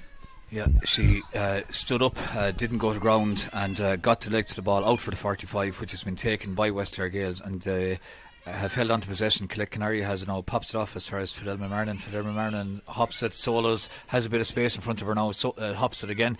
She's been well shadowed, but she's been quite patient. But that's an absolutely magnificent block, great block down by Banner Ladies by Louise Woods. That was a super block, and Niamh Keane has it now. Niamh Keane taking on Fidelma Martin up along the left hand side, turns in field, there's a bit of space opening up, good ball in, two players go to ground inside, and Michael Talty feels that the Banner Ladies full forward was fouled, so that's going to be a free in, and it's going to be an easy tap over free for Niamh O'Dea to put over. And James, that was unless she's going to take it quickly. In fact, Niamh O'Dea has handed the ball to Grania Nolan, the captain, and she's just on the 21-yard line, and we've had just over 2 minutes, and presumably Grania Nolan is going to steady herself and put this over the bar to go straight over the bar. And the free, James, was it definitely a free from your point of view? Definitely was, but I've just seen Peter, Grania Harvey is lined out at midfield, in all their games for West Clare Gales, but she's picking up Niamh O'Dea today, which she plays cornerback for the county team, so she'll be well used to playing there, so hopefully Grania will curb her influence. Sinead Power wins the kick out. She pops it off as far as Louise Hinchy. Louise Hinchy now taking on Collect Canary. Thought it might have been a free. Michael Talty plays advantage, and Niamh Keane has now for Banner Ladies. They're holding on to possession well. Niamh Keane spreads the play to the far side. Great ball over as far as Leisha Ryan, attacking from right half back. Leisha Ryan in towards Niamh O'Dea. Niamh O'Dea bounces once, turns, and on her much feared left foot, good high ball in, but it was going wide. But Avian Malone caught it. But the umpire said it was. That it had crossed the line before Avian Malone caught it. Avian Malone had a magnificent game for Corofin in last week's Junior A County Final, winning player of the game. The kick out taken by Ciara Harvey out towards the sideline. West Clare Gales clearly trying to spread the play as much as possible, but the ball goes out over the sideline without anyone getting it, and the line ball is taken quickly in towards Niamh Keane. Niamh Keane very lively early on, she pops it in field. Louise Hinchy involved now, playing a 1-2 with Ciara Corbett. She passes off as far as Grania Nolan, and Grania Nolan puts that over the bar. Nicely worked score by Banner Ladies, and I suppose that's just a sign that if Banner Ladies are allowed to play, Emer, they're going to take full advantage every time. Yeah, they're attacking at speed there now. There's constant runners coming through, so that's very hard to defend. So they'll just have to try and get on top of that now. Ciara Harvey goes for the far touchline this time. That was a good kick out, and she found her sister Quiva Harvey. West Clare Gales now attacking through Shauna Harvey. The Harveys linking up nicely. Shauna Harvey looks up with her ball in, not the best. It evaded the inside line, and Banner Ladies trying to break out. Ciara Corbett wins it, but Ciara Corbett's ball up the middle. Well, I was going to say it wasn't the best, but Niamh O'Dea made it look like a great pass because she was out like a rocket. Won it, crossed it as far as Niamh Keane, but Niamh Keane spills it, and it's picked up by Anya Maloney, the West Clare Gales right half back. She wins a free, and that was good defending there from Anya Maloney. Anya Maloney takes the free now, pops it in field, where it's picked up by Ciara McQuaid. Ciara McQuaid tries to spread it wide, and she tried to find Harvey, but that ball has been cut out by Laurie Ryan, and it's a free for Banner Ladies in the middle of the field. Niamh Keane, the recipient of the quick free, she's been involved in an awful lot of the play early on, and has distributed the ball quite well too. She gives it in as far as Avian Malone. Avian Malone goes to ground, gives it back to Niamh Keane. Michael Talty is playing advantage over now. Niamh Keane takes on 3 or 4 players, pops it in as far as the corner forward. Avian Ryan back as far as Avian Malone, and that's straight over the bar. And that is a seriously good point, James. A very good point, but to be fair, Peter, the Banner are putting a massive squeeze on Ciara Harvey's kick out, and she's been forced to go long 3 times. And I feel that if Western Gales are to get out, they need to be looking for a short kick out. Ciara Harvey again now this time goes down the middle, but again not a good kick out, but it bounces luckily over the head of the Banner player, and it's picked up by Sinead Power, who's fouled. And free taken by Caoimhe Harvey. Caoimhe Harvey bangs it forward, but that's not a great ball from Caoimhe Harvey, and it's cut out by the Banner, and Sinead Power has it now. She pops it upfield as far as Louise Henchy. The space opens up in front of her. Niamh Keane is out to her left, but that's an excellent tackle. Well, I thought it was a good tackle from Colette Canary, but the referee says that it was a foul, Michael Talty, and I suppose it probably was marginal, to be fair. The free is taken by Niamh Keane. She spreads it to the far side of the field, where it's picked up by Ciara Corbett, wearing 12. Ciara Corbett getting stolen past the Western Gales 45 in towards Niamh O'Dea. Niamh O'Dea's been picked up now by Gráinne Harvey. Niamh O'Dea still on the ball and overcarries Michael Talty, quite strict in that, so that's good defending by Western Gales. And nice free as well up as far as Caoimhe Harvey. She's in a bit of space in the far touchline. She's going to have to mind the ball a lot better than that. Yeah, the delivery of the ball in, they seem to be getting turned over there, so they just need to work it in that bit better. But it's a very fast-paced game so far. Every ball has been taken quickly. Yeah, and Banner Ladies building well from the kick out. Avian Malone out full forward. She's looked very, very good again inside full forward, as she did last weekend, taking on the full back. Pops it off as far as the corner forward, Avian Ryan. She in turn puts it across field towards Ciara Corbett. Ciara Corbett spreads it over towards Niamh O'Dea. Niamh O'Dea out in front of Gráinne Harvey. Niamh O'Dea trying to get in position here. It looks like a great effort, and it absolutely is a fabulous effort. 4 points, no score. We've had 7.5 minutes, James. Banner well on top, creating chances, and the way in which they spread this play and switch it from side to side, very impressive. Excellent, very, very good, Peter. But to be fair to Westler Gales, the Banner aren't getting inside, and for Westler Gales to have a chance, they need to not concede goals, and Ciara's gone over the top again now to hopefully for them they can get on the ball from Westler Gales' perspective, and they can go on the attack again now. And Fidelma Marnin did exceptionally well there, it has to be said, to win that ball. She got it back as far as Aoife Lynch, who was fouled. The ball in as far as Lieve Nardner wasn't the best. It was up in the air. She didn't have any real opportunity to win that, and that was easy for the Banner to come out with that. And Louise Hinchy now is on the ball again on her own in the middle of the field, pops it off towards her long-time teammate Niamh Keane. She's taking on the Banner, running right down the middle, pops it as far as Avian Malone. Avian Malone's shot screws a bit to the left, but it's picked up by Niamh O'Dea. Niamh O'Dea from a very acute angle puts that over the bar, and the fact is, Emer, that you just cannot give Niamh O'Dea an inch. If you do, she's going to punish. Yeah, she's an unreal left leg on her, so any opportunity she gets, she'll convert it more than likely. So you just have to try and keep the ball away from her. So we've had 9 minutes, and the Banner Ladies leading by 5 points to West Clare Gales, no score. They had a great chance of a goal in the first attack, but the shot was really well saved by Emma O'Driscoll. In the meantime now, Gráinne Nolan has it.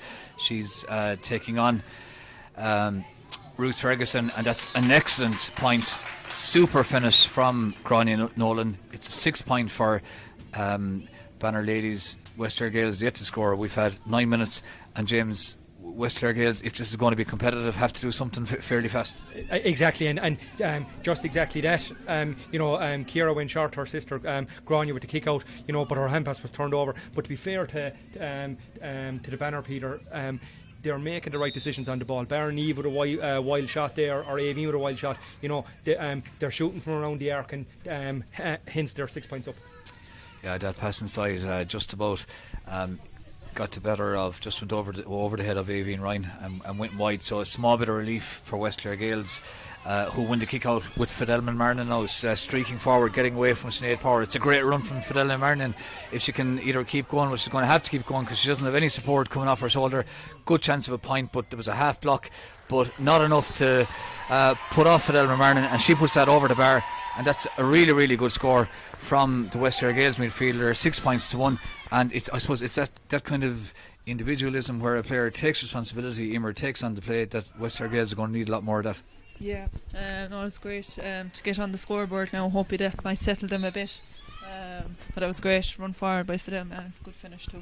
Kick out taken quickly to Claire Harher. She transferred it to Sinead O'Keefe, who's given it out towards Lisa Ryan, playing it right half back. Lisa Ryan bangs it up the field, and Ciara Corbett has now for Banner Ladies, who are leading by 6 points to 1 after 11 minutes. This Clare Ladies senior final brought to you live on Channel Clare. Niamh Keane goes to ground under pressure from West Clare Gales, and that goes wide. There was good pressure there eventually from Sarah Marnan, and before that from Colette Canary.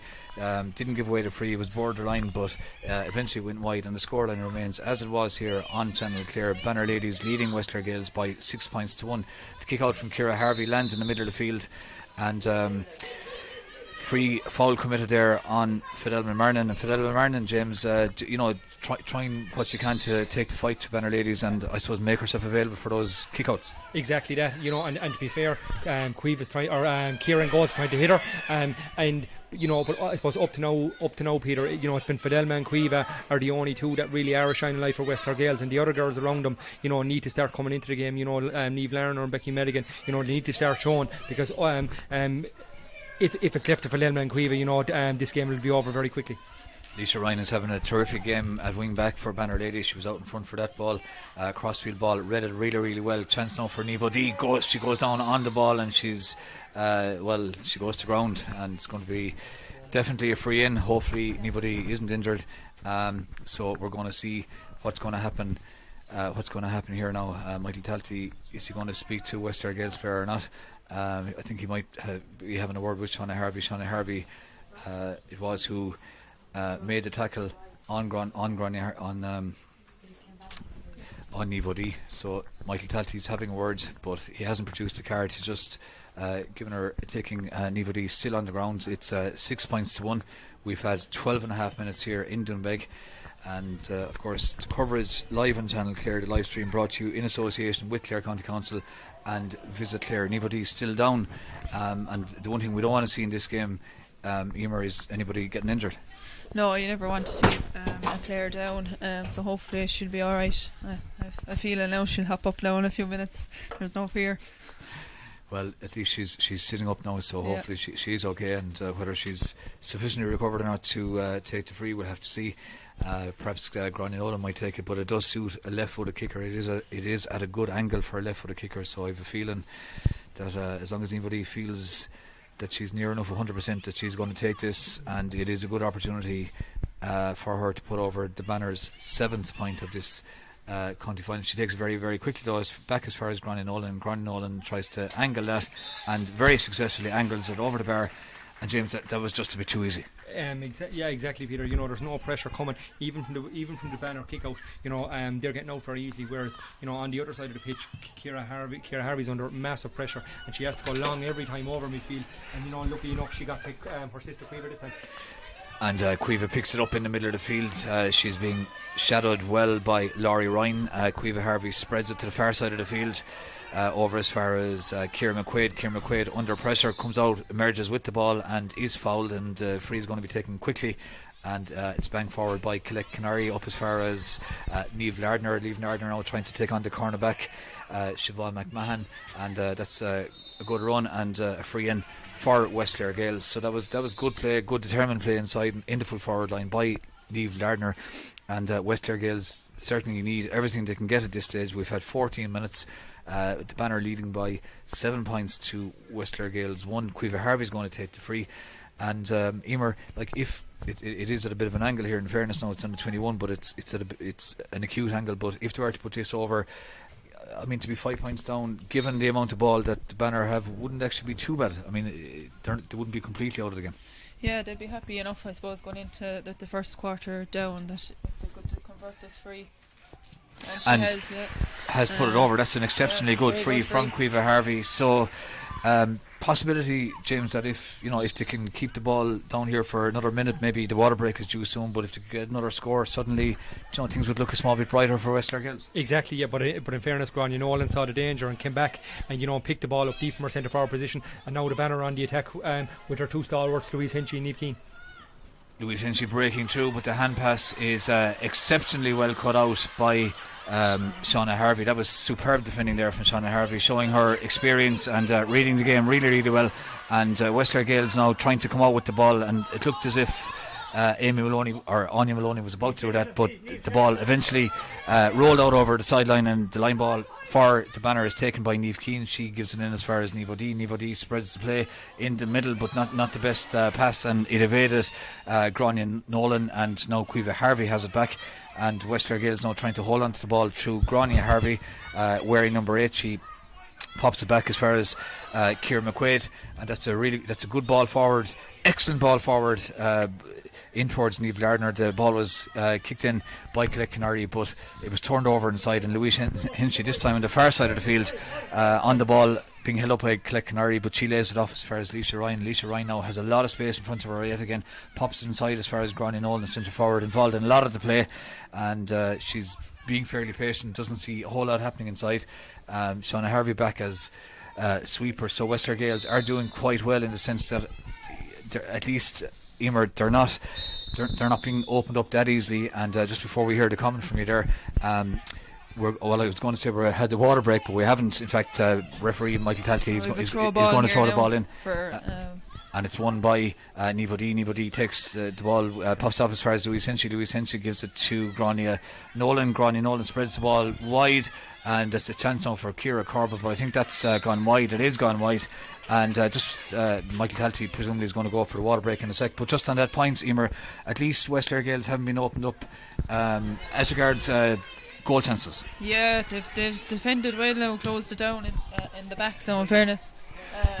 So if they can keep them out and keep the goals at bay, at least they'll keep them in the game, and who knows what happened when it happened then. Niamh Keane on the ball again, up as far as Grania Nolan. Grania Nolan thought about laying it off to Sinead Power, but instead gave it to Louise Hinchy, who gives it back to Grania Nolan. She's in a good position off her right foot, and that's straight over the bar, and that's the 8th point for the Banner, who lead West Clare Gales by 8 points to 2 here in Doonbeg. And we're going to go now for the water break after 17 and a half minutes. This game brought to you live on Channel Clare in conjunction with Clare County Council and Visit Clare. We'll be back in a minute with the second quarter of the first half.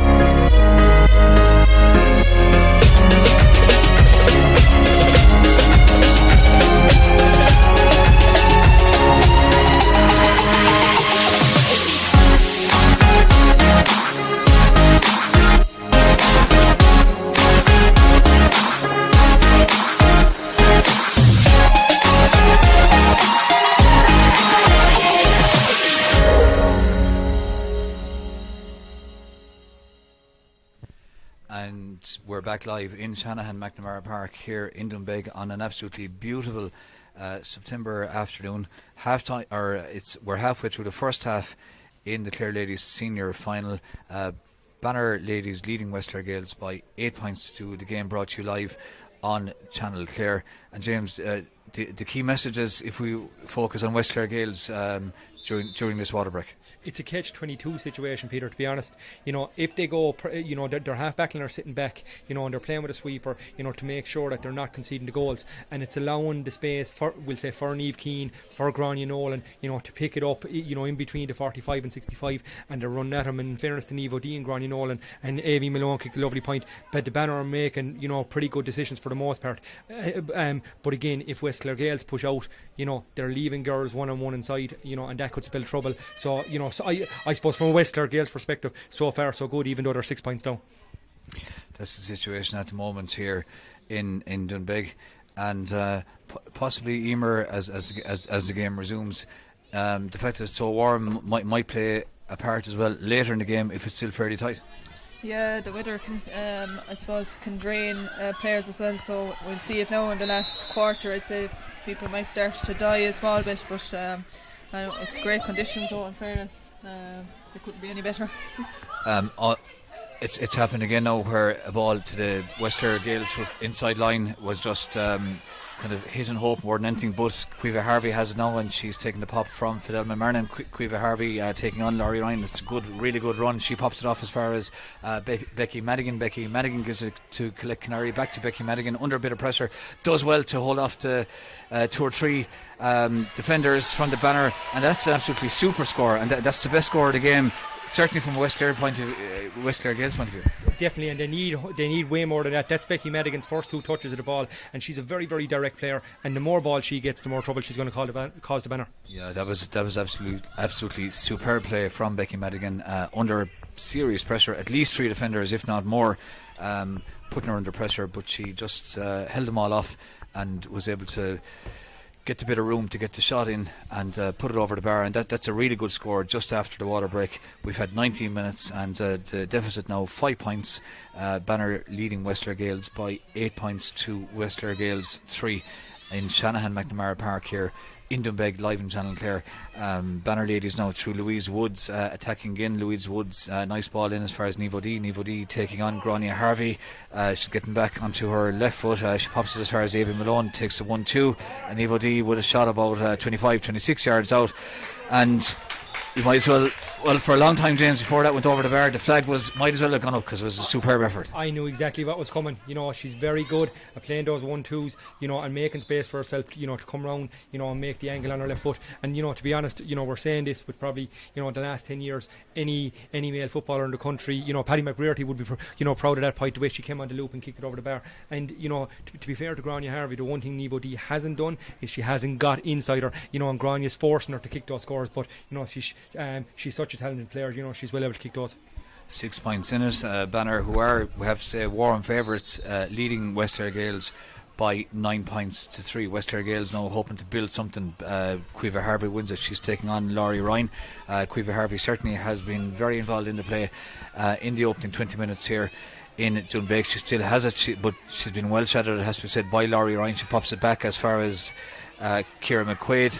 She breaks forward, and the pass just about evaded Aoife Lynch. Aoife Lynch lost her footing, and Banner break out, and this is where the Banner are dangerous with Niamh Keane now in absolutely loads of space in front of the stand, and she's taking on the West Clare Gaels defence, and that's good defending there from Sarah Marnan. Got the hand in, but eventually it breaks as far as Avi Malone. Avi Malone spreads it wide to Ciara Corbett. She finds Nivo D. Nivo D now trying to create that angle, pops it off as far as Niamh Keane. If Niamh Keane can steady herself on her right, this should go over there. She pops it as far as Avi Malone. Avi Malone's shot was half blocked. Very good defending there from West Clare Gaels, and Ciara Harvey picked up the break and finds her sister Shauna with the ball. Shauna takes the pass from Sophia O'Callaghan and is trying to break up the far sideline now, and this is a good play from West Clare Gaels, trying to control the ball a bit better out of defence, and Caoimhe Harvey now takes that ball over on the far sideline. She's under pressure from Nivo D, who's now way back at the other side of the field defending. Fidelma Marnan now has it. She's has a shot on goal. It's a good effort. It had the length, but it just didn't have the accuracy, and I suppose it's just in that kind of a situation, Emer, where West Clare Gaels is just going to have to be a small bit more patient. Yeah, she just needs to steady herself a bit there now. They need to be taking every opportunity when they get up there, take every chance. And a big problem for West Clare Gaels seems to be on the kick out, because the Banner always win their own kick out and didn't seem to find a lot of space high up the field. But very important ball won back there by Aoife Lynch. She won it back from Avi Malone, who tried to in turn win it back herself, but didn't, despite putting on a good bit of pressure. Ruth Ferguson now breaking forward. Ruth Ferguson gets it in as far as Lieve Nardner. Can Lieve Nardner beat the ball out before it gets to the end line? She doesn't. The referee blows his whistle. Lieve Lardner is on the ground. And the referee hasn't yet made it clear which way the free is going. I think it's coming out, and it is indeed, and it's taken very, very quickly. And James, that's one thing that the Banner just restarted the game so quickly. Exactly, but to be fair to West Clare Gaels, is the way they're set up. They're playing with a double sweeper, and as I said, Niamh Keane is picking up the world of ball here. She's actually been picked up by Aoife Lynch, the wing forward. Ruth Ferguson and Shauna Harvey are playing as double sweepers, and they are making forays up the field. Ruth Ferguson, made the run that time, but it was a poor ball into Niamh Larner, and they need to make those count as they attack. Let's see what's going to happen here now. Clare Canary on the ball again. She's been a lot of ball in this first half. Pops it up as far as Grania Harvey. She's looking inside now, sees there any bit of movement inside, but it's cut out well there by Claire Heher, who won a senior camogie championship medal last weekend with Aina Kilnamona. Louise Henchy now has the ball in the middle of the field, has been involved in the play a lot as well.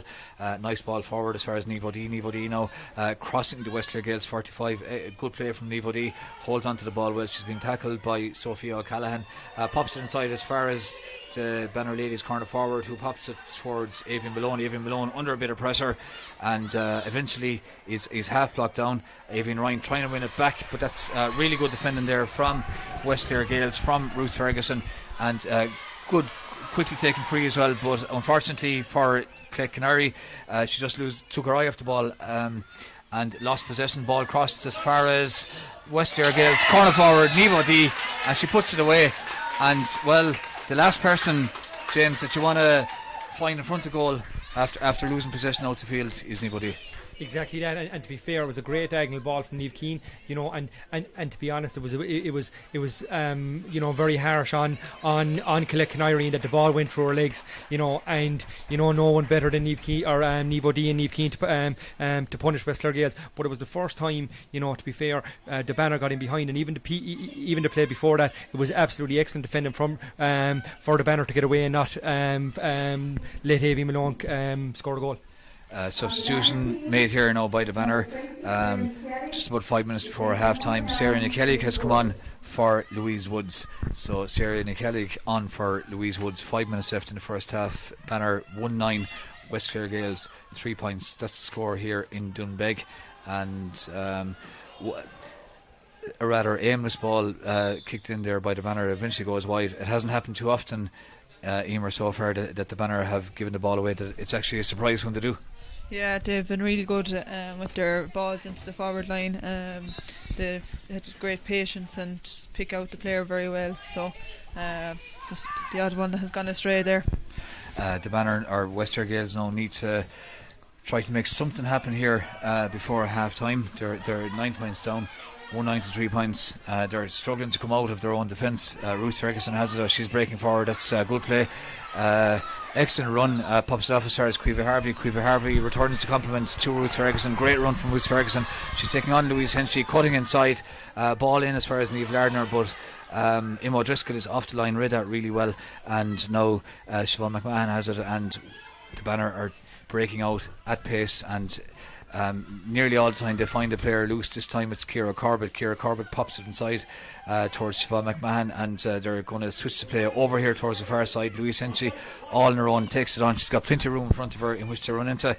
She's looking for the best option inside. The best option is often Niamh O'Dea. It's a dangerous ball from Niamh O'Dea in towards Granny Nolan. Great catch from Granny Nolan, and a really good save from Ciara Harvey. It was super fielding from the Banner Ladies captain, but the ball breaks towards Niamh Keane, and Niamh Keane's shot drifts wide. It was a good opportunity. She won't be happy with that, but James, West Clare Gaels lucky there that there wasn't a second goal. Yeah, and the telepathic understanding of Granny Nolan and Niamh O'Dea, with the last 10-12 years, Niamh put the ball on an absolute plate.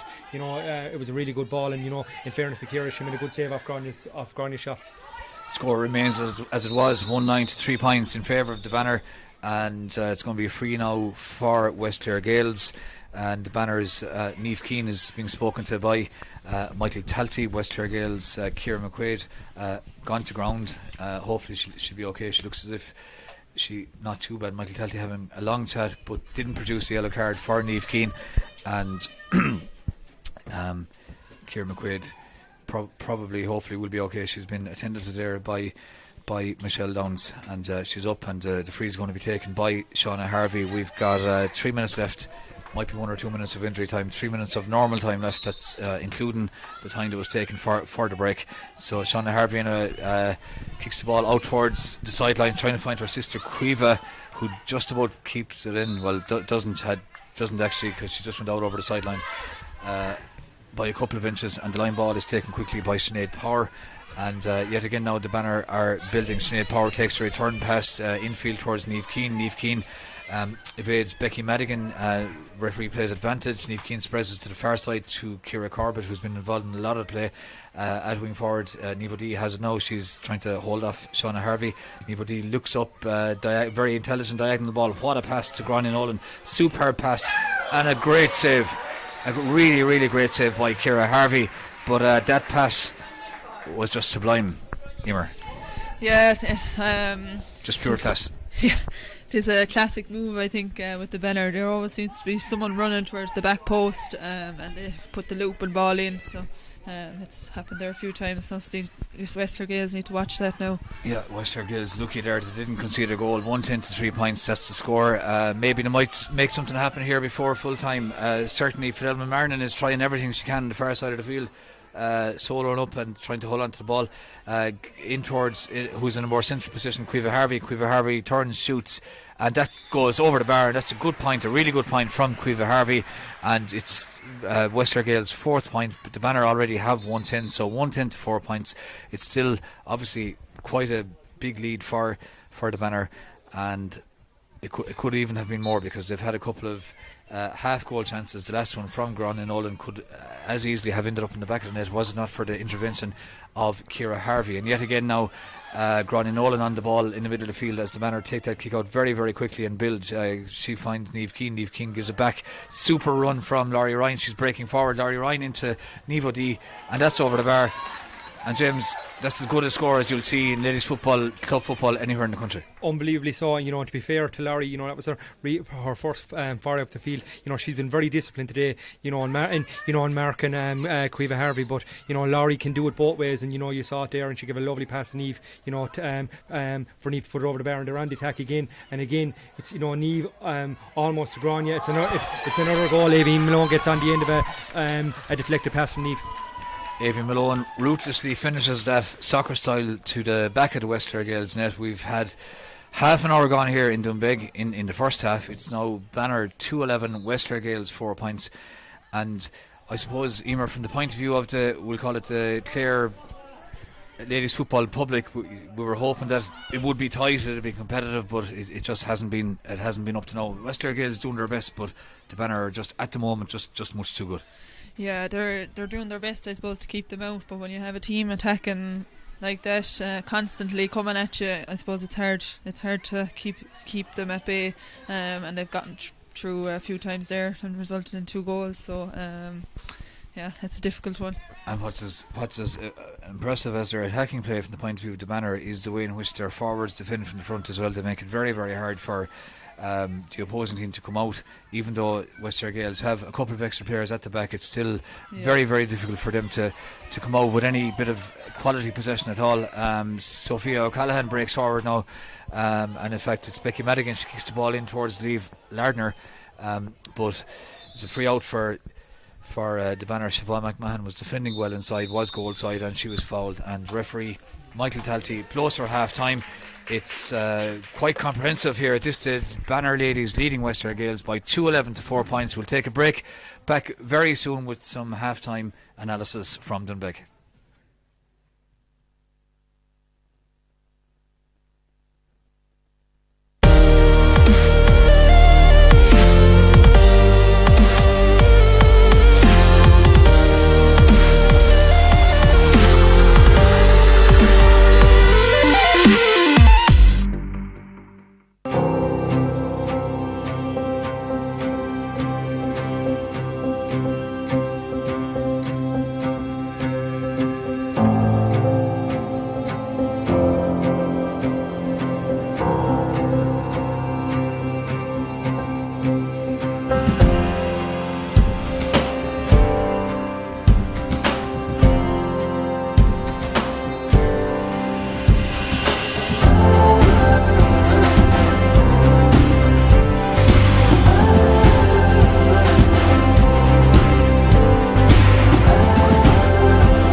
Well, we try and cater for almost all age brackets, and we have some of the best brands in the world within the walls of the shop.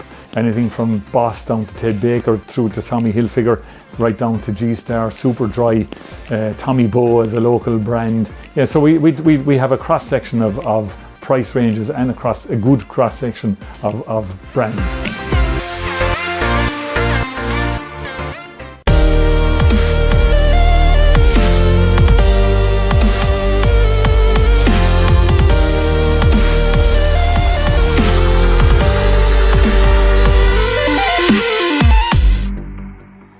And you're very welcome back to Shanahan McNamara Memorial Park in Doonbeg. It's half-time in the Senior Ladies Football Final. It is Banner 2 goals and 11 points to West Clare Gaels 4 points. I'm joined by our match co-commentator, that's Anne-Marie Callanan. Anne-Marie, sum up that first half. Yeah, Banner seem to be on top there. Everything is going through Nivo D and Gráinne Nolan. They're being very patient with the ball. They're working it around because West Clare Gaels have gone defensive. They have maybe 10 behind the ball at some stages, but Banner are working around the D and they're getting their points. They were lucky as well to not get 2 goals. Ciara Harvey made some great saves in the West Clare Gaels net and she's keeping them in the game. She certainly is keeping them in the game. They seem to be clinical in front of goals. Gráinne Nolan in particular, Nivo D, just coming in on the inside and just going for goal every time. They might think twice now. The West Clare Gaels keeper is keeping them in it, and maybe they might pop over some points in the second half. But what can West Clare Gaels do ultimately? I think they just have to stick with Niamh and Gráinne because, as I said, all the ball is going through them and they're passing it off when the option isn't on. They're making all the correct decisions on the ball. West Clare Gaels have to keep crowding it out, but they need to go forward as well because they have to get some scores. They're relying on Fidel Mamarna to bring the ball forward, but they need support off of her. She can't do it on her own. I think Ciara Harvey needs to get more ball as well because she's dangerous when she's on the ball. Okay. Anne-Marie, on a different note, connected to the GAA ultimately still, we're Change Your Colour for CF is an initiative that we've probably seen all over social media in recent weeks and months. Yes. The likes of Kieran Donaghy and whoever else. Yes. Politicians, you've had community leaders, you've had sports men and women donning the jersey of a rival club, a rival county, whatever it may be, for Change Your Colour for CF. Give me a little bit of information about it. Your sister, Sheila, in particular. Yeah, so 4 years ago, Sheila passed away from cystic fibrosis, and we've been doing a tournament the last couple of years in honour for memory and to raise funds for CF. But this year, obviously, we couldn't do it because of COVID, so we're doing an initiative virtually called Change Your Colours for CF.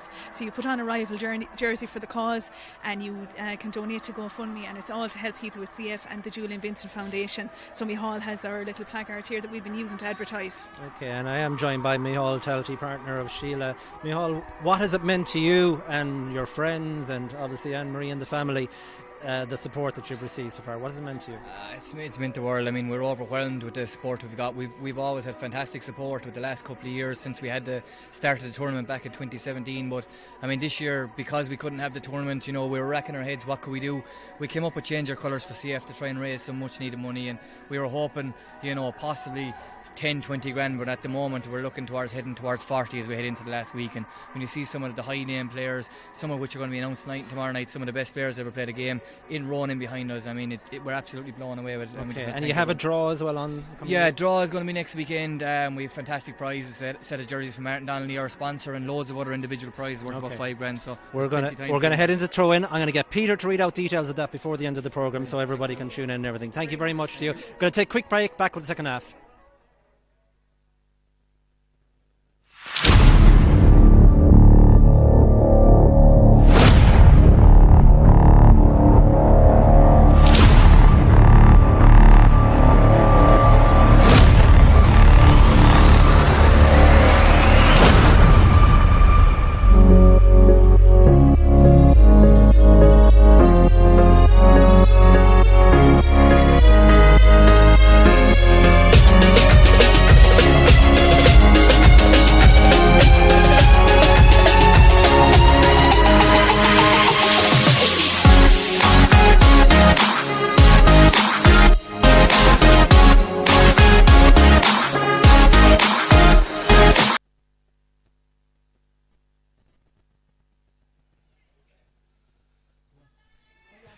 And you're back live here in Doonbeg. First attack of the second half finishes in a wide for West Clare Gaels. Banner leading, a reminder, 2-11 to West Clare Gaels, 4 points after a fairly emphatic first half. The kick out from Emma O'Driscoll went slightly astray, but eventually Sinead O'Keefe does well to hold on to it.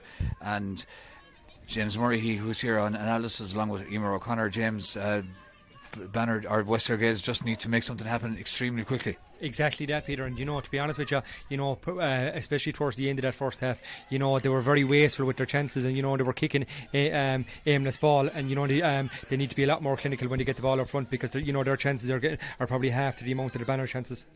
Ciara Corbett has now pops it off as far as Gráinne Nolan. Gráinne Nolan under a bit of pressure, well blocked down. That's good play, but Aoibhinn Malone picks up the break. Aoibhinn Malone trying to find a bit of space into which to get a kick, but she eventually popped it off as far as Aoibhinn Ryan, and Aoibhinn Ryan's shot went wide, and the scoreline remains as it was at half time. Banner 2-11, West Clare Gaels 4 points on a perfect afternoon for football here in Shanahan McNamara Park in Doonbeg, live on Channel Clare. The 2020 Clare Ladies Senior Football Final. Earlier on we brought you the intermediate final between Kilmurray Brechin, who defeated their neighbours St Joseph's Milltown, and of course all of our coverage this afternoon brought to you in association with Clare County Council and Visit Clare. Niamh O'Dea visiting yet again the West Clare Gaels goalmouth and puts over an absolutely sublime point. And it's just very hard to defend against that kind of class, Emer. Niamh O'Dea visiting yet again the West Clare Gaels goalmouth and puts over an absolutely... So it's going to be difficult to keep her under control. Ciara Harvey now takes the kick out, but just too many Banner players on their own around the middle of the field. Laurie Ryan picked up that kick out, gets it forward now. Chance here for Niamh O'Dea to put over yet another point, and this one goes straight over the bar yet again, and any opportunity she gets seems to just end up, James, either over the bar or in the net, or creating an opportunity for someone else. Yeah, I know. No, she's a top class player, to be fair, Peter. But it's something I think the West Clare Gaels probably need to look at. Niamh is coming on the loop, so it's not so much when Gráinne is marking her. It's when she makes that loop is that they need to be on her left foot to try and get those shots off. But so far that hasn't been the case.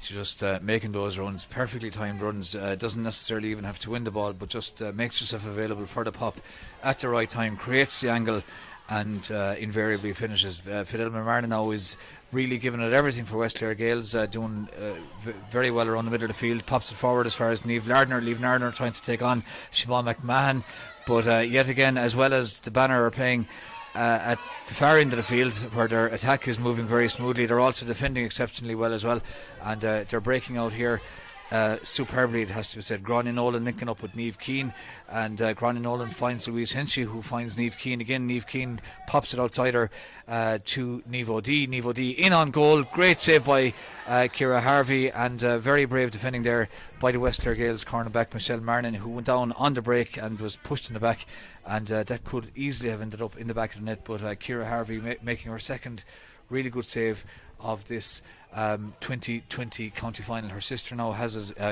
Cueva Harvey. She's trying to break forward under pressure from Sinead Power, gets it forward towards Fidelma Marnin, but Fidelma Marnin had 2 or 3 defenders around her and was beaten on that occasion. Rare mistake in the middle of the field from Aoibhinn Malone, seemed to take her eye off the ball. Becky Madigan has it for West Clare Gaels, breaking forward, tries to take on Gráinne Nolan, who is defending as much as she's attacking. The free given away by Sinead O'Keefe, and this is going to be a free in for the Banner, won by Becky Madigan about 40 yards out, and it's going to be taken by Fidelma Marnin when play resumes. Fidelma Marnin, James, in fairness, one of the West Clare Gaels players that hasn't dropped the head, and that as much as you can is trying to take on the game. Yeah, and to be fair, Peter, what they've done is they've Becky Madigan brought the centre forward and tried to put Fidelma in, so that if Fidelma does get the ball, she's closer to goals, and she may get a goal or two, But I suppose the difference between the two teams is, West Clare Gaels have one out runners with Fidelma, Becky, Cueva, whereas the combination play, and the support play from the Banner is, something to behold. That free from Fidelma Martin went wide, so the scoreline remains 2-13 to 4 points in favour of West Clare Gaels against the Banner. And James, I suppose another point we have to make here, and it's not related to the game, but the loss during the year of Kieran Harvey and Michael McInerney, two men who made enormous contributions to Clare Ladies football. Yeah, and I suppose, from my tenure as manager, I couldn't speak highly enough from Peter, to be honest. Kieran was chairman, and everything I ever asked of Kieran, it was always there. We would spend 3 or 4 days on the phone each week, sorting out stuff around the team affairs, and at any hour of the day or night, he was always there at the end of the phone. And then, I suppose from an executive perspective, Michael was always someone. I suppose my small lady goes to the Banner, and Michael's heavily involved in the Banner, and he's always someone that you can throw something at. He's definitely the voice of he was definitely a voice of reason. With the amount of experience that he had in ladies football. And just as James is speaking there, free from Fidelma Martin, drifts wide, and Emer, just in that point, the loss of Kieran Harvey and Michael McInerney. They're men that were known not just obviously in their own clubs, but throughout the county, and made such valuable contributions to the sport throughout the county. Yeah, absolutely. Like, there were always two men you'd always see at Clare football games, so there were always a visible presence on the sideline, and always very encouraging as well. So there are two big losses to the county. The Banner on the attack again, and that's an absolutely superb point from play from centre forward Grania Nolan, who just angles that over the bar. Pure class. 2-12 to 4 points.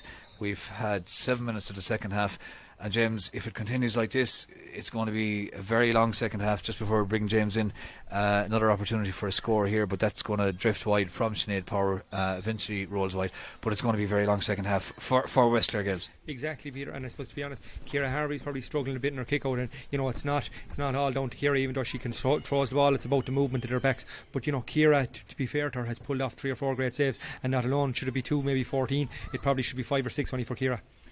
Yeah, she definitely has been the difference between just 2 and maybe 3 or 4 green flags raised by Banner ladies. 2-14 to 4 points ahead, 20 points to 4. The Banner, unrelenting, are still trying to build. Crossfield ball finds Nivo D. There was a great ball from Laurie Ryan, who continued to support run. Superb run. Pops it off as far as Grania Nolan, but the free is going to be given for the foul.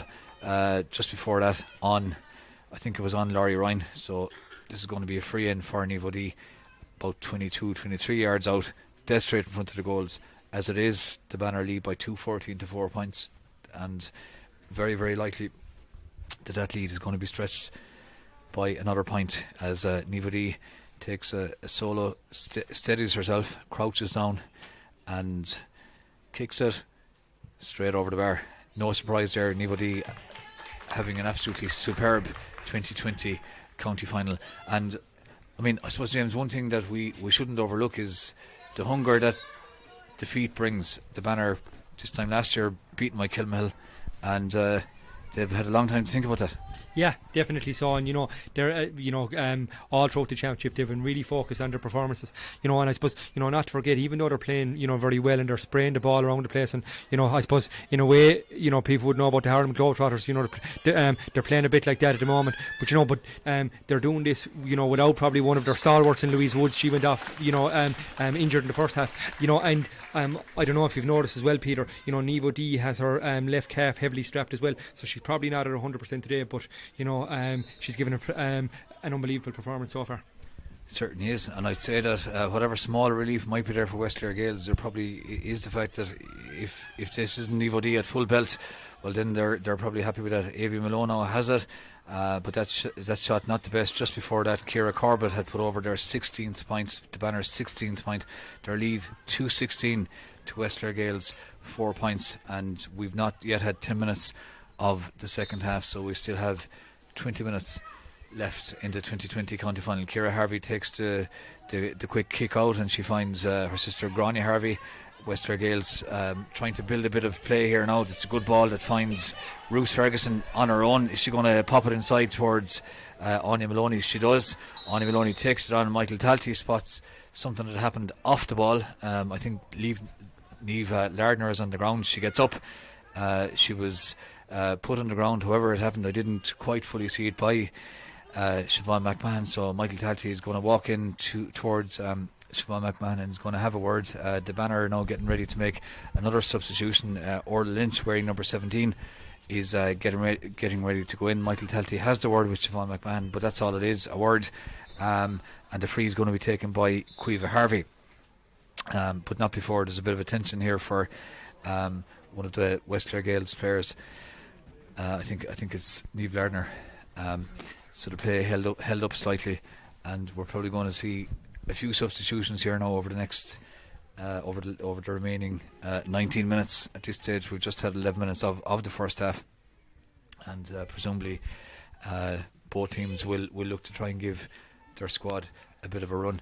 And James, we have a number of players here playing for the Banner who won senior camogie medals last weekend, and in the case of Avi Malone, a junior camogie medal. So obviously a very, very talented group and a very fit group. Yeah, and I suppose that's what even probably makes it extra special for them. They probably have 8 or 9 dual players out there, and how they can be at that level, with the, I suppose, trying to juggle all those girls with playing with the 3 or 4 or 5 different clubs, is unbelievable. In the way that they can pull that performance today. But I suppose just on that, Peter, again, that once-off run from Becky Madigan or Fidel Mamaronen, Becky did it that time, and got a score for West Clare Gales, but they need to be doing that more often now. Absolutely, that was a really, really good run there from Becky Madigan, and I suppose an indication, I think, was probably going for a goal, but got good power behind it, and it powered over the bar, and really, really good finish for the Banner's 17th point here in Doonbeg. The live stream brought to you on Channel Clare in association with Clare County Council and Visit Clare. Far side of the field now for Banner ladies. Sarah Nikaliak has the ball. It's kicked up the field by Sinead Power. Michael Talty is playing advantage. He still has his hand in the air as the Banner break forward, try to build a bit more play. Ciara Corbett taking it on. Has got plenty of room to create the angle for the shot. Created the angle, and I thought maybe didn't get fully behind it, but it did enough to get it over the bar, and that's a good score again from Ciara Corbett, who, like most of the Banner ladies forwards, has been involved in an awful lot of play, and has the ability to win ball and also to finish, and that's really what is the difference all over the field. Fidel Mamaronen fighting hard for the ball, fouled by Sinead O'Keefe. Sinead O'Keefe is on the ground. Michael Talty fairly definite that that's a free into West Clare Gales. Sinead O'Keefe limping a small bit, but seems to be alright. 2:18 to 5 points. The Banner leading. There's another Banner player on the ground here as well now, so Michael Talty is going to hold up the plays. Louise Hinchy on the ground, and Louise has been around a long time, Emer, but the quality, hopefully she's okay now, that's just a bit of a knock, but the quality of her play, her ability, her fitness, her reading of the game just has never dipped. No, she's unbelievable. Like you said, she's been around a long time, but there's plenty more in her. The way she's moving out there today, like she's carrying so much ball, and she's just has the experience in the head to, I suppose, deliver it into the forward line and use the ball well. Yeah, she's been particularly in the first half when the game was somewhat competitive. She was absolutely excellent. Herself and Niamh Keane getting involved in a lot of the play and building, running at West Clare Gales along with creating and taking scoring opportunities. 2:18 to 5 points. Nearly 15 minutes gone in the first half, so we can't be too much away from the water break. Niamh Keane now takes the pass from Leisha Ryan. Niamh Keane pops it as far as Niamh O'Dea. Niamh O'Dea is in. Can she create that bit of space for the shot? Yes, she can. Not a surprise there. And that, James, could have as easily, it went over the bar as a great point, but it could easily have been a foot under and in the top corner. Exactly, and to be fair, every time, Niamh O'Dea is picking up the ball in the right areas. I know we're coming into the water break now, Peter. She's picking the ball up in the right area every time, coming in on her left foot, and she's making the scores look easy, but some of the scores are absolutely fabulous. Exactly, 15 minutes gone in the first half. Michael Talty has called a water break to score. The Banner 2:19, West Clare Gales 5 points. We'll be back in a minute with the last 15 minutes live from Doonbeg.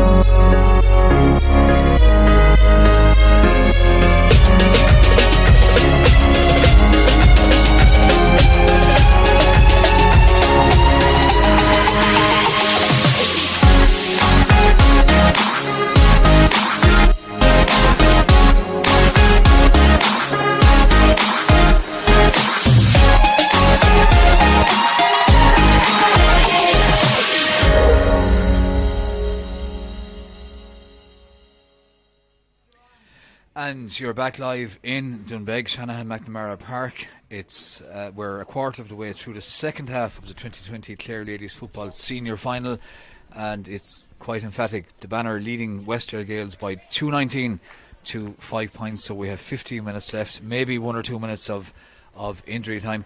And James, we were just saying there off air, how would you stop this? How would you stop the Banner?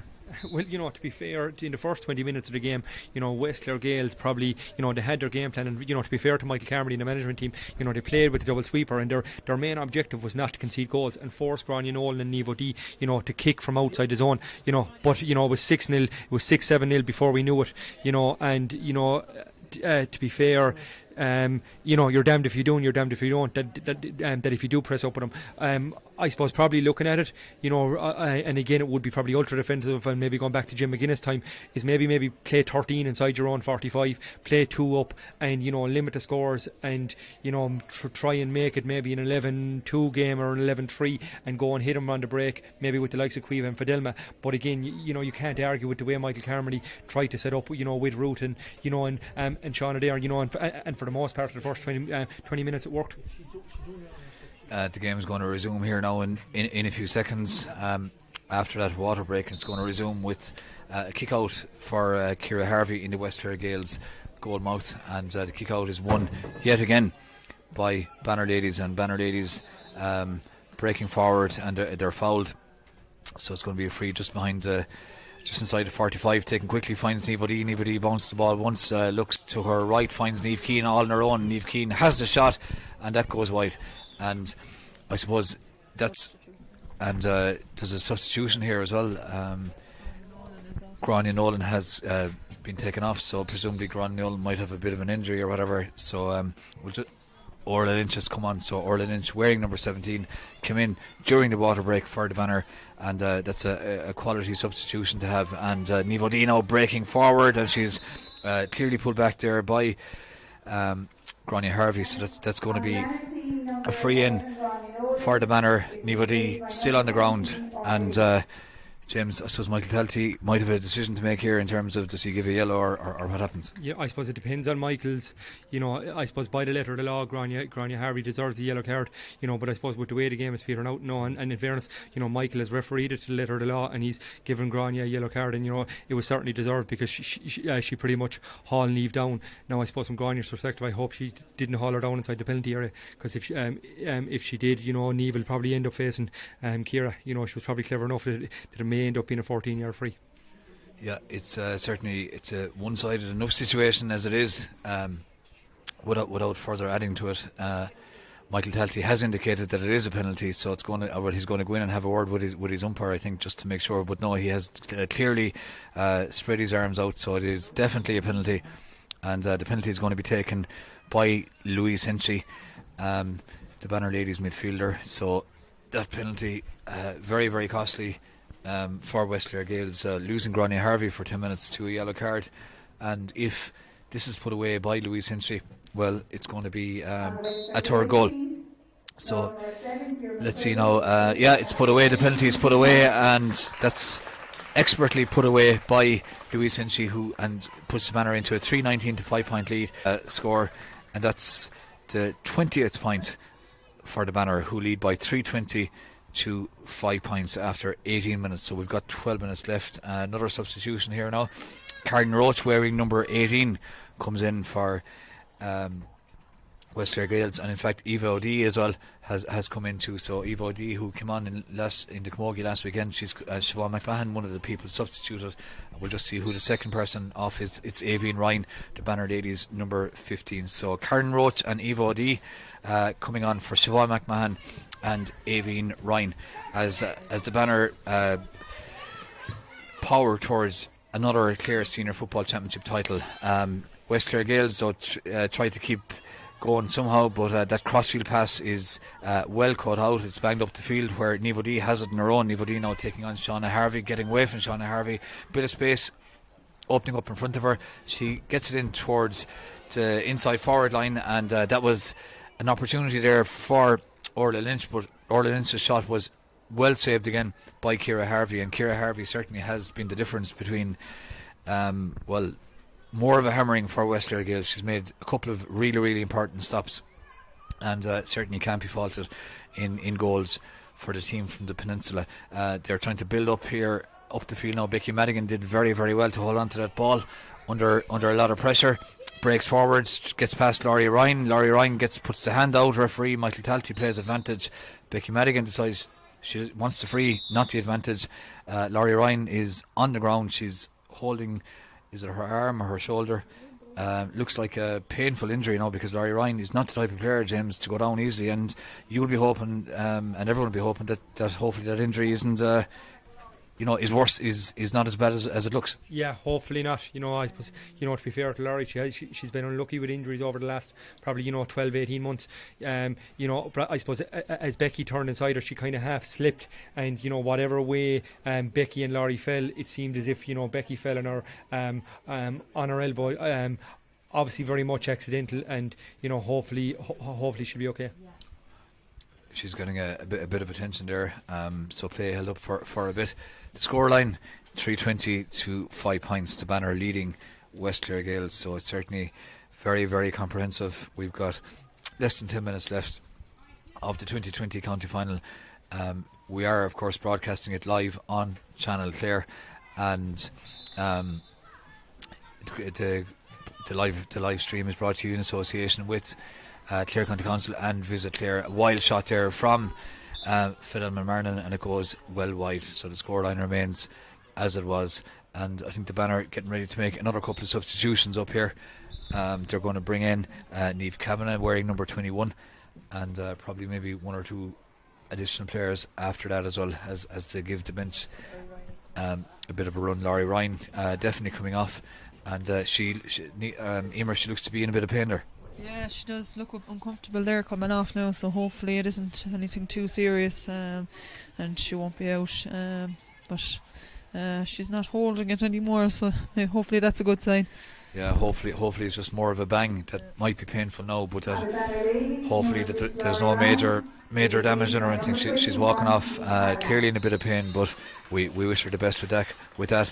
And James, bringing in a player like Niamh Kavanagh, who has played in a lot of finals and has a lot of championship medals, I suppose a sign of the depth of quality that the Banner have. Yeah, and when they lost last year, they made sure that they were going to have their strength and depth this year, and they probably weren't pulling from their junior team, and to be able to bring on the quality of Orla Lynch and Niamh Kavanagh, and even Sarah Nikellig, is absolutely fabulous from their perspective. And I suppose the way as I've said earlier, Peter, the way they've attacked the championship, has been second to none, and they're getting their just rewards, to be fair to them.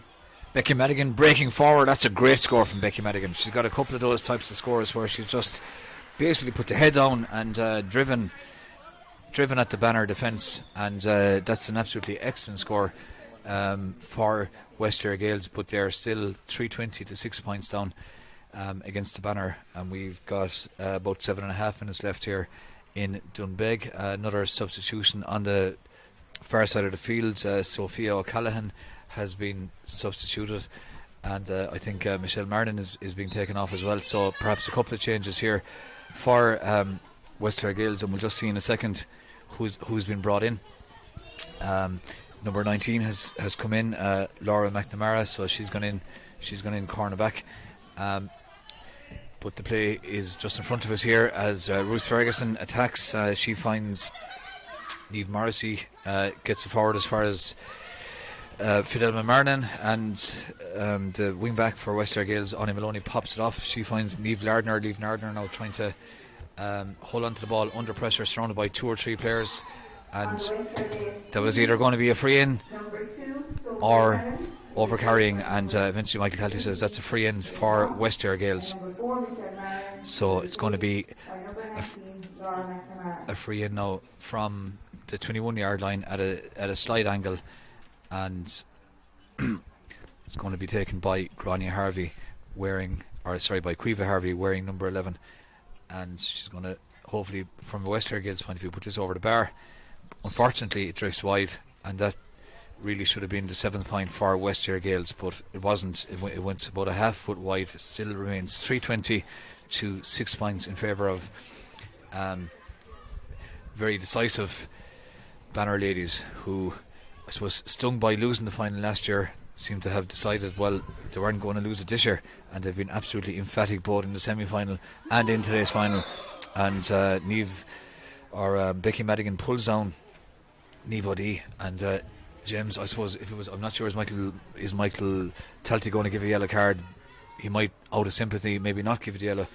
But if it was a tighter game, that would probably be a yellow card. 100%, and I suppose, to be honest, from my perspective, Peter, and being a little bit selfish, I've had a couple of grimaces there, seeing Laurie go off, and and seeing Niamh go down there under a heavy challenge. But thankfully, from Niamh's perspective, she seems to be okay, and I'm a bit concerned with Laurie there. She's holding her elbow on the sideline. Hopefully, she won't be too bad, and and from Niamh's perspective, she's up and about, and she's about to probably put, I don't know, but maybe her 11th or 12th point over the bar. Niamh O'D solos the ball a couple of times, steadies herself, creates the angle, and almost unbelievably puts it wide. We haven't seen that before, Emer. I don't think that would happen if it was if it really counted. No, that was an unusual wide there from Niamh O'D now, but I think they're well up now. There's no fear. Nearly more of a surprise, James, to see Niamh putting it over the bar. Just even the best of players, I suppose, sometimes can, lose concentration a bit. Yeah, and I suppose, to be honest, the game has petered out probably in the last 10 or 15 minutes. It's been over with a while, and even Ciara Harvey seems to be getting her kick-outs an awful lot easier, and the banner arm pushing, and there's probably a little bit of lack of concentration there from Niamh. But again, as you said, if the game was tighter, she probably wouldn't have missed that. Far side of the field now, Becky Madigan, who certainly has taken the game to the banner, puts over an excellent point, and that really is a super point from Becky Madigan, who hasn't at any stage dropped ahead, and anytime she's been involved has tried to drive past the banner defence, and you'd have to admire any player that does that, because it's been clear from a long way off that the banner were going to win it, but she certainly has kept going as best she can, and you'd have to applaud her for that. In front of us now, Aoibhinn Malone goes down the ball, picks it up, pops it inside as far as Niamh Keane, who's been involved in an awful lot of play for the banner, hopping, soling the ball up the right hand side here in Doonbeg, loses it momentarily but wins it back, pops it back as far as Niamh O'D, who's got her left leg strapped 1-2 between Niamh O'D and Louise Hinchy. Louise Hinchy pops it inside as far as Orla Lynch, and Orla Lynch shot absolutely beautiful point from Orla Lynch, and James, that was just pure class. Just banged that over the bar. No, to be fair, Peter, it's a feature of their play, and it doesn't make a difference whether it's Siobhan McMahon or at cornerback that has gone off. The two substitutions, Niamh O'D and Orla Lynch, both were involved in that move to finish a lovely score. It's 23 points in it, 3:21 for the banner, 7 points for West Clare Gaels. Caoimhe Harvey now taking on Sinead O'Keefe. That's a good determined play from Caoimhe Harvey. She pops it infield as far as her sister Grania, but Grania's shot drifts to the left and wide, and I think Michael Talty saw a deflection, so it is going to be a 45 for West Clare Gaels. Nearly 28 minutes gone, so just about 2 minutes left. I wouldn't imagine there's going to be too much injury time. 2 minutes left includes the time that was taken for the water breaks, so I can't envisage a whole lot of injury time, because it just at this point doesn't really matter. West Clare Gaels now take the 45 quickly. Caoimhe Harvey gives it back as far as Shauna Harvey, who breaks forward. She pops it off to Grania. Grania Harvey finds Fidelma Marnin. Fidelma Marnin sold the ball a couple of times, hops it, looks towards her left where she plays a 1-2 with Niamh Morrissey, and Fidelma Marnin on the ball again now. But as impressive as the banner have been offensively, they haven't lost concentration defensively. They're making it very, very difficult for West Clare Gaels to create any kind of opportunity at all, let alone a goal scoring opportunity, and that ball is kicked away harmlessly by Grania Harvey, picked up by West Clare Gaels, and now they've got a chance through Clare Herr to break forward. Clare Herr gives it up as far as Aoibhinn Malone. Aoibhinn Malone now taking on Sarah Marnin and getting away. She pops it inside towards Orla Lynch, who goes to ground, and Orla Lynch wins that free about 37-38 yards out roughly, and the free is going to be taken eventually by Niamh O'D. We are into the last minute. We've had 29 minutes of the second half, so just about a minute left of the 2020 Clare Senior Football County Final live from Shanahan McNamara Park here in Doonbeg, brought to you on Channel Clare in association with Clare County Council and Visit Clare. Absolutely beautiful afternoon for football, and well, the Banner certainly have well, I'd say they would have been ready for any conditions, no matter what the conditions. They just looked primed, James. They looked motivated, and I suppose from their point of view, they were beaten last year. They just, whatever it took today, they were going to not let that happen again. No, and that's it exactly, Peter. You know, they came very focused. You know, as I said, they've been focused throughout the championship, and you know, even right up to the final whistle. You know, Niamh O'Dea, who is their marquee forward, you know, is sitting on the 45 now. You know, and from their perspective, you know, they've conceded 7 points and they don't want to really concede anymore, which is a sign of an unbelievable team. You know, as we approach injury time. Becky Madigan fouled just inside the Banner 45, so it's going to be a free in as we go into injury time. We're just into injury time, so a minute or two of injury time presumably, and that'll be it. Just in point of view of player of the game, Channel Clare sponsoring the player of the game, and we've a couple of people who will be selecting the player of the game. Number of contenders, and one of them almost got the ball out there, Niamh Keane. She's had a very good game, James. It's 5 or 6 contenders really, I suppose, all from the Banner. Yeah, you know, to be fair, you know, Niamh probably wasn't herself last year. You know, she was after having a baby, you know, and she seems to be getting back to her old self. You know, I know she's probably the wrong side of 30, but you know, but today, you know, she definitely proved, you know, that she probably was the Niamh Keane of old, and she was one of maybe, you know, 7 or 8 very good performances from the Banner across the board. But you know, to be fair, Peter, there's only really one player of the match, and you know, that has to be Niamh O'Dea in my eyes. You know, to be fair, she was absolute class. And the game finishes. Michael Daly decides that 1 minute of injury time is plenty. Very, very briefly, Emer, well-deserved win and absolutely no doubt whatsoever. No, they were overwhelming, I suppose, favourites coming in, and I suppose they proved that there throughout the game. They never let up, even with the big lead. They constantly were attacking forward, so they were deserving winners today. It's finished 3-21 to 7 points. We're going to take a break here on Channel Clare. Back in a couple of minutes with post-match reaction.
we're back live at Shanahan McNamara Park here in Doonbeg, and we're joined by the player of the match, Niamh O'Dea, and one of the Banner Ladies management team, JJ O'Dea.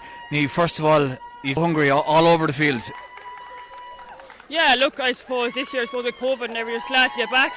But look, there's a tremendous group of girls behind me there, and the hunger and work rate of training, everything has just been absolutely tremendous this year, especially. And look, it's glad to be back. And I suppose they were all saying poke the bear. So look, the bear's awake now, I suppose. So. You were very, very impressive in an attacking sense, but you were equally good at the back, and you didn't concede any, let alone a goal, not even goal opportunities, aside from the very first attack. Yeah, I suppose, look, there's 15 of us on the field. All 15 girls are worth their salt there, so no matter where you play them, every girl there, wherever they're asked to go, they just go and do a job.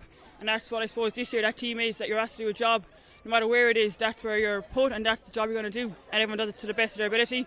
And you saw it there today, that everyone is fighting for that jersey. And look, superb performance, so proud of the girls behind me, just an absolutely brilliant day. And just a very last thing, Niamh, before we talk to JJ, this time last year, it was a very low feeling, complete opposite right at this moment. Yeah, well, look, it's complete opposite. I suppose that's the way sport is. There's ups and downs. You can't win them all. But look, I'd rather feel like this than I did last year. So look, we'll go and enjoy it, and hopefully we'll be back in next year. Thanks indeed to Niamh O'Dea, the Channel Clare player of the game. JJ, you must be very proud of that team performance, because that's what it was. I mean, from start to finish, aside from the first attack where West Clare Gaels did have a goal opportunity, you were superb. Well, we knew that from the word go that if they had any chance they'd have to go for a score early on, that'd be kind of a tactical move, and do it at the start or do it at half time, to get me. But this has come on since this day last year. We were hurt here this day last year, and we went away that day. I know finals are finals, but when you lose one, it's a lonely place to be. But we were hurt, and a hurt man is a dangerous man. So we came back this year stronger, but definitely down to the management team and the players. We brought in a girl this year, Orla Kilkenny. I can't praise her highly enough. She has a button on the pulse, and every girl has her name off the first night, and she didn't know him, So Orla Kilkenny is the player that has brought us together again, and she's kind of half replacing our Michael McKinley. And actually, it must be quite emotional for you as well, JJ. Remembering Michael at this particular moment. Well, he was looking down the same. If Michael was here, he'd be a happy man, and he's a West Clare man, but he was a Banner man too, he loves coming back here to the West, and he loved his own club, Nevon, and he's always looking over the Nevon junior football team and the intermediate football team when they were playing Clifton and things like that, and he was always asking me, and we had great old chats about it, But Michael will be remembered here. He was a big loss to our club, but he'll always be remembered. JJ, just before I hand over to the Clare Ladies chairman, David O'Brien, for a presentation, you're obviously very, very proud, and it's as saying to Niamh, this time last year you were feeling very low, opposite feeling as you speak now. Well, you have to be proud of that group of players there, with about 30 players on the panel there. I'd be proud of every one of them, and they never let you down. And as I said before, county finals are meant to be won, and it's a lonely place when you lose one. I'm going to hand over now to the Clare Ladies chairperson, David O'Brien, for the presentation of the Cup. David.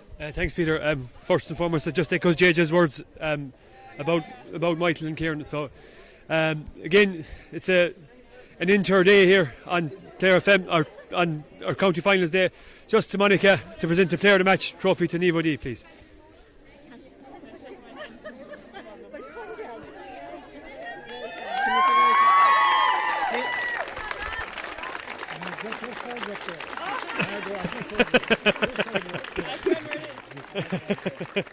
She's shy, David. She's shy.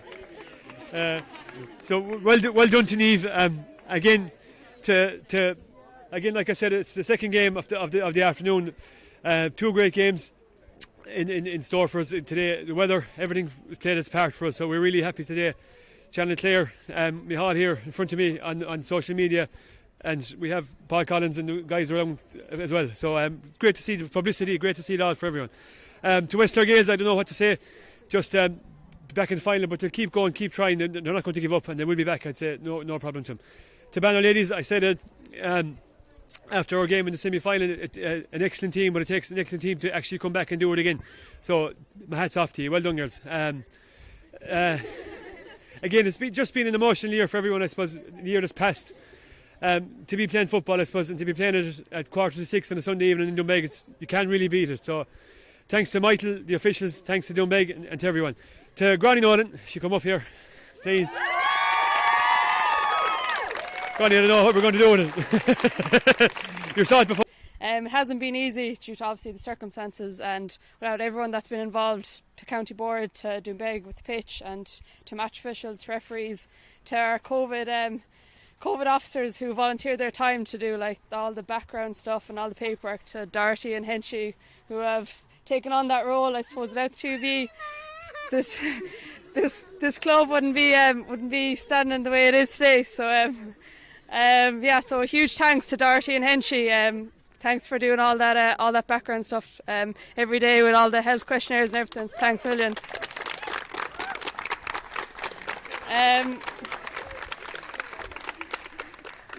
To our management, I suppose it's very easy to take on a team who have been winning every year, but to take us on after last year, it shows you have great faith in us.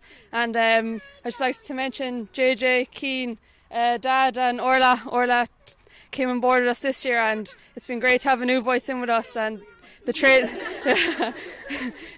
has been great, so it's great to have a new voice in, and thanks a million for giving up your time for the few months, and hopefully we'll be back again next year.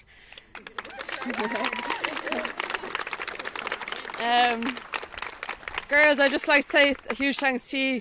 I suppose after last year, the hunger that you showed back in January to go back training, it's very easy to come training every week when every girl is showing up, and we're just willing to play, and we're a great bunch of girls. So shout out to the three oldies. I'm not going to mention them, but they have to stay on for another few years. They're not allowed to retire yet. Yeah. I suppose earlier on this year, over the last year, we've lost two great Clare men. So I'd just like to shout out to Kieran Harvey and our own Mick McInerney. I'm sure they'll be looking down on us today and very proud of the performance that we showed today.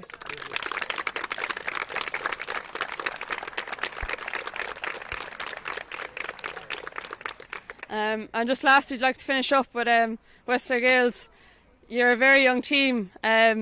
You showed great potential. The scoreline did not reflect that game there today. It was a tough battle from the word go, and I have no doubt in my heart that you'll be back again next year and in years to come. So I'd just like to finish off with 3 cheers to Westler Gales. Hip hip! Hooray! Hip hip! Hooray! Hip hip! Hooray!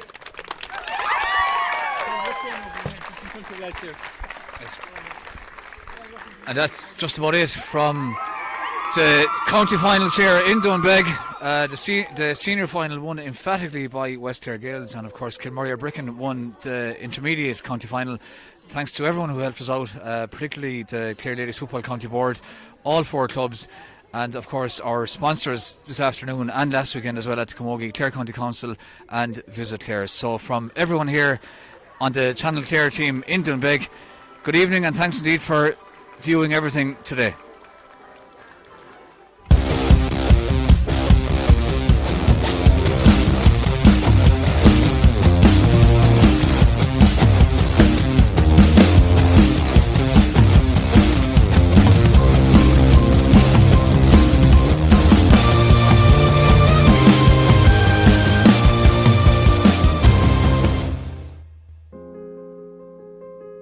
The gaze of Loophead Lighthouse illuminates the county, so while ships are steered to safety, on land it reveals a bounty. The cliffs of Moor, Fenora Beach, Vandeleur Gardens, 9 blue flag beaches, by foot or bike or car, entirely within reach. And it's all there, in Clare.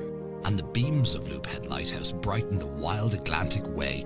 Bees pollinate the heather, offshore dolphins jump and play. Bunratty banquets unique style, a multitude of caves, the Holy Isle, 100,000 welcomes, hospitality with a smile, not to mention more than 7,500 archaeological sites. Sure, it's all there, in Clare. The wonders of Loophead Lighthouse shines down upon the banner, home of Brian Boru and Cuchulainn too, O'Connell, Cusack and Dev's old manor. The Burren where nature does unfold, Pool na Brone Dolmen more than 5,000 years old. Within Ireland's hidden heartlands where stories are still told, the freshest food served hot and cold, it's all there, in Clare. For the county town of Ennis or a village beside the sea, from ancient native woodlands with such bird life in the trees, a wellness comes upon you. As the time begins to slow, it even inspired the submarine that below the waters go. So whether for culture or for history, or the perfect place to rest, when the time is right, enjoy the sights with hospitality at its best. All under the gaze of Loophead Lighthouse. And it's all there in Clare. Find out more at visitclare.ie.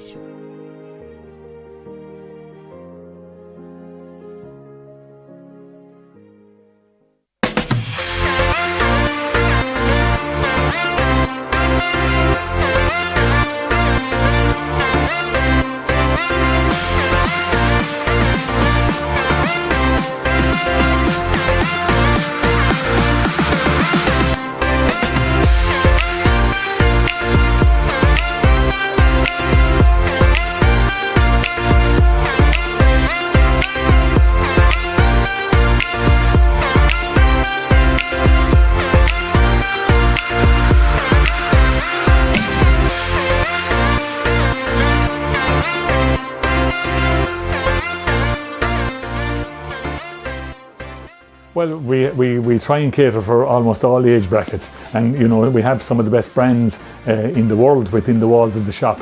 Anything from Boss down to Ted Baker, through to Tommy Hilfiger, right down to G-Star, Super Dry, Tommy Bow as a local brand. Yeah, so we have a cross section of price ranges and a good cross section of brands.